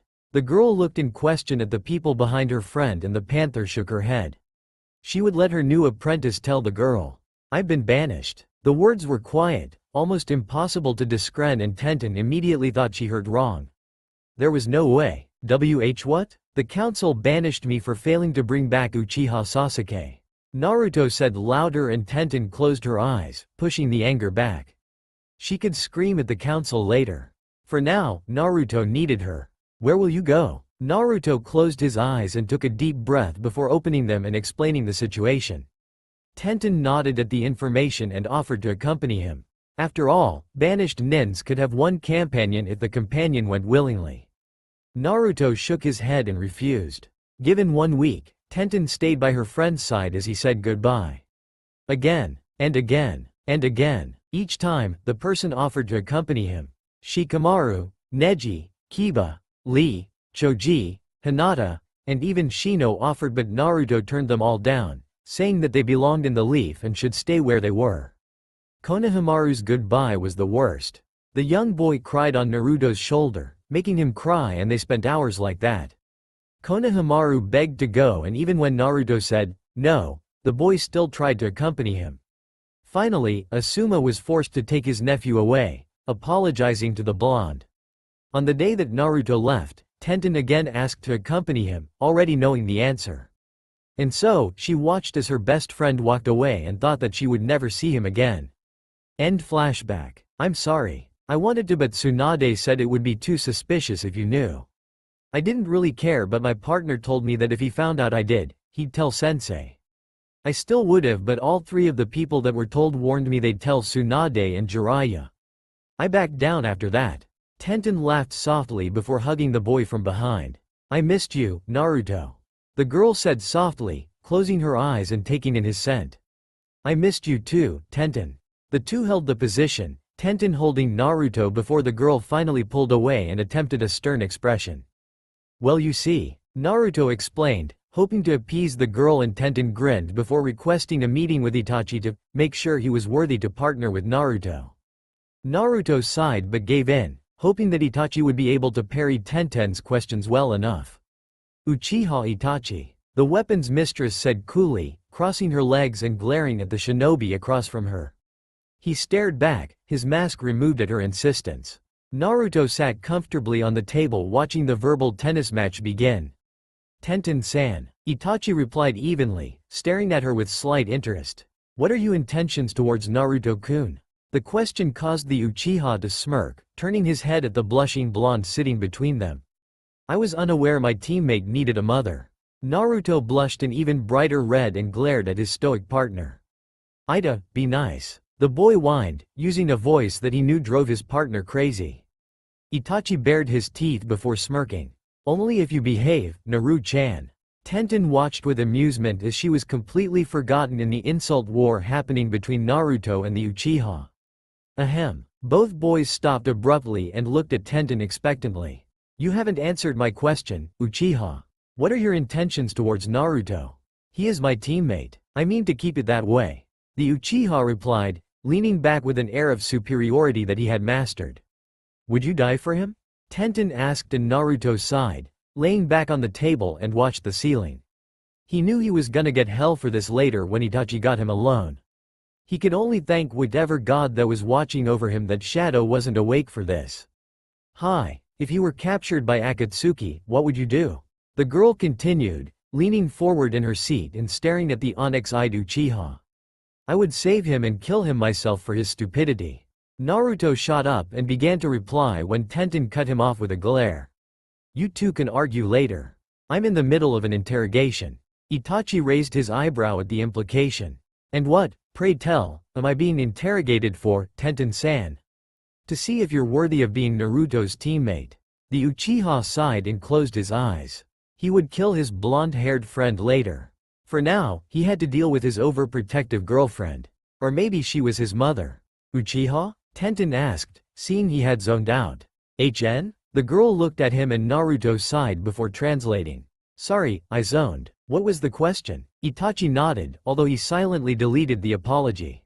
Uchihas never apologized. The question was, if you had to choose between your teammate and your mission, what would you choose? Naruto-kun. The Uchiha replied with a hint of exasperation and glanced at his resting teammate. The interrogation continued until Naruto informed the group that he was hungry and that they would be accompanying him to Ichiraku's. Itachi thanked him for the escape while Tenten found the order amusing. The three headed out to the ramen stand and talked about life in the leaf versus life in the light. I'm gonna go check on Shadow-sensei. Enjoy your time together, lovebirds. The Uchiha was gone before Naruto or Tenten could reply, and the weapons mistress grinned at Naruto. Lovebirds, huh? I think I like your teammate. At least, more than I did your last one. Tenten said, a smirk on her face. Naruto turned red and glared half-heartedly at her. And if you didn't approve of my teammate, what then? Naruto asked, genuinely curious about her motives should Itachi not be up to par. I would inform the village that he was here. Naruto shook his head at her threat, knowing that she would have done just that to protect Naruto if she had deemed it necessary. By the way, you saved the leaf a mission. The girl added, as they walked back to the hotel the visitors were staying at. How so? The council asked to send the remaining Konoha 12, save for Sakura, to ask you to join the war. It's your choice, but I was supposed to ask. Naruto sighed but shook his head. He would not go against his Kage's wish for total neutrality. The girl nodded, a bit of disappointment in her eyes. The talk strayed to the past before the hotel came into sight. See ya, Tenten-chan. The brunette nodded and watched as her blonde left in a hurry. Welcome home, Naruto. Nin. Root headquarters. The Root ninja assigned to the mission prepared weapons and other items needed to assassinate the visiting Kira shinobi. With the kunoichi incapacitated, now was the best time to complete the mission. The team moved forward as one, approaching the hotel and climbing the stairways to the ninja's room. When will she wake, Snake-kun? Someone from inside asked. The ninja held his hand up and the team listened for a response. Soon, Fox-kun. Don't be so impatient. A second voice Snake replied, annoyed. Yeah, hey Raven, we leave tomorrow, right? The first voice said, speaking to the third member of the four-man team. The Root Nin frowned at the familiar was the partner that had accompanied Uzumaki to the last council meeting as well as the retrieval mission of the case cage. Clearly, this person was his second of 3 targets, the Root Nin thought before returning his attention to the conversation. I'll take that as a yes. Will you return right away to the Raven Realm? The first voice continued, not put off by the short answer. I'll take that as another yes. Since you asked, I will be returning to the Toad's Realm. The energetic voice continued, I don't recall asking. The third voice Raven replied icily, causing Fox to laugh loudly. I know. All you said was, which led me to assume the meaning. The Root Ninja bored of waiting and signaled to his teammates to move in. The door slammed open revealing 3 masked ninjas and 1 unconscious kunoichi. The Root attacked and killed all 4 only for them to expel revealing that they were clones. You really should be more careful, Root-san. one of his partners said, before striking him over the head with the back of a ninjutsu. The ninja's world went black as his teammates shifted from attack position to a relaxed pose. 20 minutes later, hotel room. Danzo's operative woke up to the glares of a team of masked shinobi. Instead of 3 furious nins, he noted with fear, there were 4. Panther stood in front, glaring through her mask. "Who are you?" the girl asked, straddling a chair that was placed in front of her by Raven. The root ninja shook his head, not able to respond due to the seal on his tongue preventing him from spilling. Snake whispered something in her ear and the girl nodded. "Are you loyal to the Hokage Tsunade?" the girl asked, tilting her head. Again, the operative sat there in silence. Fox spoke up. "A nod means yes, a shake of your head means no. It's pretty simple." The operative considered before shaking his head. Honesty would likely prevent a war, the operative mused. He had already failed, which meant that he would be killed on return to root headquarters, so he would try to avoid another conflict with a neutral country to remedy his failure, though it would not save his life. "Very well. You will be returning with us to Light. Raven, send a message to the Hokage that I am awake and that we will leave early tonight. Inform her of our prisoner and if she wishes to interrogate him, to send in the interrogator tonight." Raven nodded and obeyed by summoning his loyal ravens to deliver the message. The girl's gaze returned to him and she tilted her head, considering her options before sighing and turning to Fox. "Make some clones. They will be our guards tonight. Snake-san, prepare a sedative for the prisoner that a clone will give to him at midnight."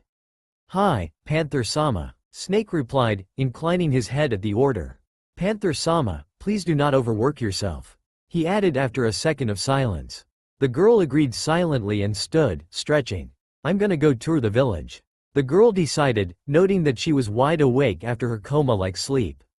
"Tenten-san should be more than happy to show you around," Raven said softly, smirking under his mask at the chance for revenge against his teammate and the girl that protected him so fiercely. Besides, Itachi knew that Tenten would no doubt wish to speak with the Amazon commander about Naruto and how important he was. Noting the telltale movements in Naruto that indicated annoyance, Shadow agreed immediately and set off to find the weapon's mistress. As soon as she was gone, Fox turned to his partner and glared. "What the hell? Do you want me to get killed?" Naruto asked, pushing as much annoyance into his voice as possible. "That is not my intention. Given that Tenten-san wished to interrogate me as your teammate, she undoubtedly wishes to do the same with our captain. I simply gave them the opportunity to speak," Raven said monotonously, only angering the Amazon Fox more. "Fuck," Itachi snickered silently, once again glad for the mask that allowed him freedom of facial movements. "Nin, Tenten-san?" Shadow said, looking at the kunoichi and the weapons store. Tenten whirled and examined the Amazon in front of her before nodded in response to her name. "I was told by Fox and Raven that you might be willing to give me a tour of the village?" Shadow said, not breaking eye contact, though it was one-sided given Tenten couldn't see her eyes. "I would be glad to, Panther-san. May I purchase these first?" Panther nodded and waited for the weapon's mistress to finish. "How do you like Konoha?" Tenten smiled at the simple conversation starter as they wandered through the buildings while Tenten explained the purpose of them. "I love it. I wish the civilians weren't so stupid, but the shinobi are extraordinary and incredibly skilled. I'm honored to be a part of it, though less so without Naruto-kun." Shadow nodded in understanding. "What did he mean to you?" What did Naruto mean to you?" Tenten examined the Junin ninja before slowly answering. "From the end of the Chunin exams to the Sasuke retrieval mission, he meant the world to me. Now, I know that he was indeed my world and I miss him very much." Tenten replied hesitantly. Shadow nodded in understanding. "An outstanding shinobi and an even better man, that Naruto," was the only response that the Amazon gave. "Hi, he would make a wonderful father or teacher." Shadow snickered at the teacher part, causing the Konoha kunoichi to raise an eyebrow and glance at the ninja beside her. The teacher part isn't that true, though it isn't exactly his fault per se. He has a team, but our missions keep coming, as well as sage training, so his team has basically become another shinobi's duty. Tenten laughed. "Does Raven has a team as well?" Shadow nodded and smiled. "He's in the exact same situation. The Genin are doing well without them, but for the most part, I've become the sensei for 3 teams." Tenten smiled softly and stopped. They had reached the top of the Hokage monument and were currently staring out at the village. "Does he ever talk about us, Panther-san?" Tenten asked after a moment of silence. "Yes. He misses the majority of the Konoha 12. Tenten sighed and sat down, still looking at her village. "It gets harder and harder to love Konoha the more I learn about what they did to him. I miss him so much, and it's not like he can just come back. He's banished and I hate them for it." The girl closed her eyes and bit back tears. "Them, Tenten-chan?" Shadow urged, sitting beside her. "Everyone who ever doubted him. Civilians, the council, Sakura, Kakashi, and most of all Sasuke. If he hadn't lost his mind and left, Naruto wouldn't have had to. I hate him so much." The weapons mistress closed her eyes, reining in her emotions. Shadow sighed but began to speak. "Naruto hated them at first. When he first came to Kira, he wanted to kill the council, the civilians, Sasuke. He wanted to do anything to return." Tenten heard the sorrow and glanced at the masked councilwoman beside her. "What happened?" "Well." Flashback. Naruto closed his eyes, trying to bury the negative emotions as the original team plus one left Konoha. The young boy's anger was obvious, and the air was full of killer intent that he tried to restrain. None of the kunoichi with him said anything, afraid to make it worse. And so, they continued to travel with two angry blondes, Naruto much angrier than the cage, and two broken-hearted Amazon warriors. Finally, the day ended and the four ninjas stopped to rest. Serenity and Snake almost immediately fell asleep, leaving Shadow on guard. Naruto also remained awake, staring at the fire in between them. "It hurts, doesn't it?" Shadow said softly, staring at the twisting flames. Naruto's head shot up and he stared at the girl. "You just want to kill them all. It's so unfair, you didn't deserve it." The girl continued and Naruto nodded. "And then your thoughts change. Maybe I did deserve it. If I had done something, anything different, they wouldn't be so mad." Again, the young blonde nodded. "Hi," he agreed softly, shifting his gaze to the floor. "You can't think like that, Naruto-kun." The boy stared at her. "It'll only destroy you in the end. You'll give in to hatred, both of yourself and of Konoha, and you'll end up doing something you will regret." Naruto continued to stare before returning his gaze to the ground. "How do you know?" Shadow stood up and glanced at the stars. "I was banished too, for a crime that I don't remember committing. Maybe I did it, maybe I didn't. Afterwards, I became soulless. Evil. Cruel. I killed a lot of people. But I won't go into details. Just know, the second I gave into my hatred, I became the demon that they accused you of being. You're not a demon, Naruto. Not now. But give in to those dark feelings and you will be. Just like I was." With that, the kunoichi disappeared and Naruto returned his gaze to the fire. End flashback. One day passed before Naru and I talked again. He had been silent the entire rest of the way home and we had decided to sleep one last time before continuing the next 2 hours home. The blonde came to me this time. Flashback. "How did you get rid of your hatred, Shadow-sensei?" The boy asked, voice dull compared to when he was in the hospital. "Serenity-sama beat it out of me." The kunoichi replied with a soft grin. "That's it? Pretty much. That's all it took. See, the family that banished me was like the Uchiha clan, elitists. I believed that because I was a Kurin, I was the best. We have a bloodline limit like the Uchihas, although ours aren't an advanced eye technique. Instead, my former clan and I could manipulate chains." "Chains?" Naruto asked, eyes on the girl telling the story. "Hi, shadow chains. They need shadows like the Nara clan, but they are incredibly strong and once created, don't use any more chakra. The main downfall is that once the Hanes are created, the jutsu can't be used again until the first set of chains are released." Shadow explained, smirking at her soon-to-be student. "That's awesome," the boy said loudly, showing a bit of his old character. "I agree. Anyway, I attacked Serenity thinking that she would die like the rest.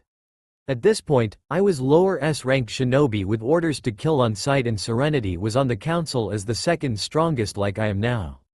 We fought and she won in about 5 minutes. It was humiliating, but she explained why she fought and convinced me to go to her village with her. After that, the Karikage and her teamed up and brought me out of my misery." Shadow finished, a soft smile on her face. "I see. Shadow-sensei, did you ever return to who you were?" Naruto asked, after a brief silence. Shadow's eyes darkened and she nodded her head once. Not expecting her to finish, they sat in silence before the council member began to speak. It was right after Ren was promoted. Ren? Naruto questioned. Serenity-sama. Anyway, Karikage-sama sent me on my first mission as a member of the council. I was headed to Iwa for a Chunin exam. As it so happened, my uncle and father both had teams competing and they arrived at the same time. When I saw them, I went ballistic and went into an abandoned area to get rid of the bloodlust. Thankfully, I didn't injure or kill anyone, but just knowing I was capable of it scared me. Later, while in the cage box with Karikage-sama and my uncle, I realized he didn't recognize me. How did that make you feel? Naruto asked, entranced by this powerful kunoichi's tale. Like I was nothing. Naruto nodded in understanding. Get to bed, Gaki. You need rest. We'll be in light tomorrow and you'll have to go through all sorts of crap. Naruto obeyed immediately and Shadow sighed into the fire. End flashback. After that, Naruto took about 2 weeks to fully return to his old self, though a little less loose and a little less trusting. Since then, he's been fine. Tenten smiled softly at this woman in front of her. She understood just how much Naruto meant to the kunoichi and appreciated it a lot. Thanks for telling me, Shadow-sama. The black-haired ninja nodded once. Before turning and before she could stop herself made an offer. Come to light with us. Shadow blurted out and Tenten's eyes widened. The weapon's mistress considered it. Tsunade would never let me. The girl said, hanging her head and thought. Not necessarily. We'll tell her it's a training mission. You can stay for 3 years and you'll always be welcome within our borders if you accept. Once an apprentice, always an apprentice. Shadow said, plowing forward. After all, this girl would make Naruto happy and could likely keep the boys in line. And to top it off, she would finally have a full team. Alright, I accept, Tenten said, smiling genuinely at the thought of leaving. Shadow nodded once. Go to the hotel. I'll deal with the Hokage. Tenten obeyed and Shadow jumped DPWN the monument, stopping herself at crucial parts to keep from hurting herself at the bottom. Automatically, the black-haired panther flew through the streets to the Hokage and jumped through the window. Hitaki Kakashi and Tsunade turned to look at the foreign council member. Yo! The lazy Junin earned a scorching glare. Tsunade smiled at the automatic dislike before questioning Shadow's presence. I would like to tell you that I have offered to teach Tenten for 3 years. Shadow said, moving to sit gracefully in the only available chair. And she accepted? At the nod, Tsunade sighed but pushed forward some paperwork and Shadow filled it out. Shadow-san, Kakashi said after a few moments of silence. Yes? The girl replied, turning to glare at Kakashi. Can I see Naruto? Shadow's response was what both had expected. Hell no. At the moment she finished, though, the door opened and Fox walked through the door, inclining his head to the Karikage before turning to his sensei. Is Tenten really returning to become your third apprentice? Shadow nodded imperiously, not looking up from the form she was filling out. Awesome, Naruto yelled. Fox-kun, may I speak with you privately? Hitaki asked, eyes on his masked former student. Naruto turned to look at his sensei, though the contempt under his mask wasn't visible. Certainly, Hitaki-kun. Shadow still did not look UO, but she unleashed slight killer intent. Her hair covered her face, but Kakashi knew that she was unhappy with her student's agreeable attitude. Hitaki Kakashi, if there is even a scratch on Fox when he returns, I swear to God I will slice you open and feed you, still alive, to my panther summons. Kakashi sensed the truth and nodded apprehensively before following the snickering Fox away. What did you want to talk about, Hitaki? Naruto said, collapsing to the ground on his father's head. I have 2 questions for you. Naruto waved his hand, indicating to the Junin that he should ask. 1. Why did you agree to become Uchiha Itachi's teammate? I heard the reason he massacred his clan. Next question? Kakashi frowned at the answer but nodded as though it made sense. Do you intend to help Uchiha Sasuke? Naruto threw his head back and laughed. It wasn't a laugh that Kakashi had heard before. No, this one sent shivers down his spine and reminded him that Naruto wasn't the same person. Why should I, sensei? Naruto asked, turning around and standing. Because you promised Sakura to return Sasuke to her. The Junin replied, though he knew the excuse was lame. Naruto tilted his head in thought, before reaching his hand up to remove his mask. You're right, sensei, I did. Naruto replied, his eyes sparkling sinisterly and his mouth curving in a demented grin. And I will return the Teme back to Konoha. In a coffin. After all, it isn't like he deserves better. Kakashi watched as his former student walked towards the stairs. I have one last question for you. Naruto turned around and narrowed his eyes, waiting. Do you hate me, Naruto? The blonde boy smirked. When I left the village, I said goodbye to everyone I didn't hate. Does that answer your question? Kakashi nodded once. In the week that Naruto had to say goodbye, never once did he come visit the Genin. Kakashi closed his eye, blocking out the words that the pain caused. Naruto smiled cruelly at the Genin he once admired before disappearing. He had nothing left to say. Neither of them did. That's all for now. If you enjoy, then please like, share and do comments.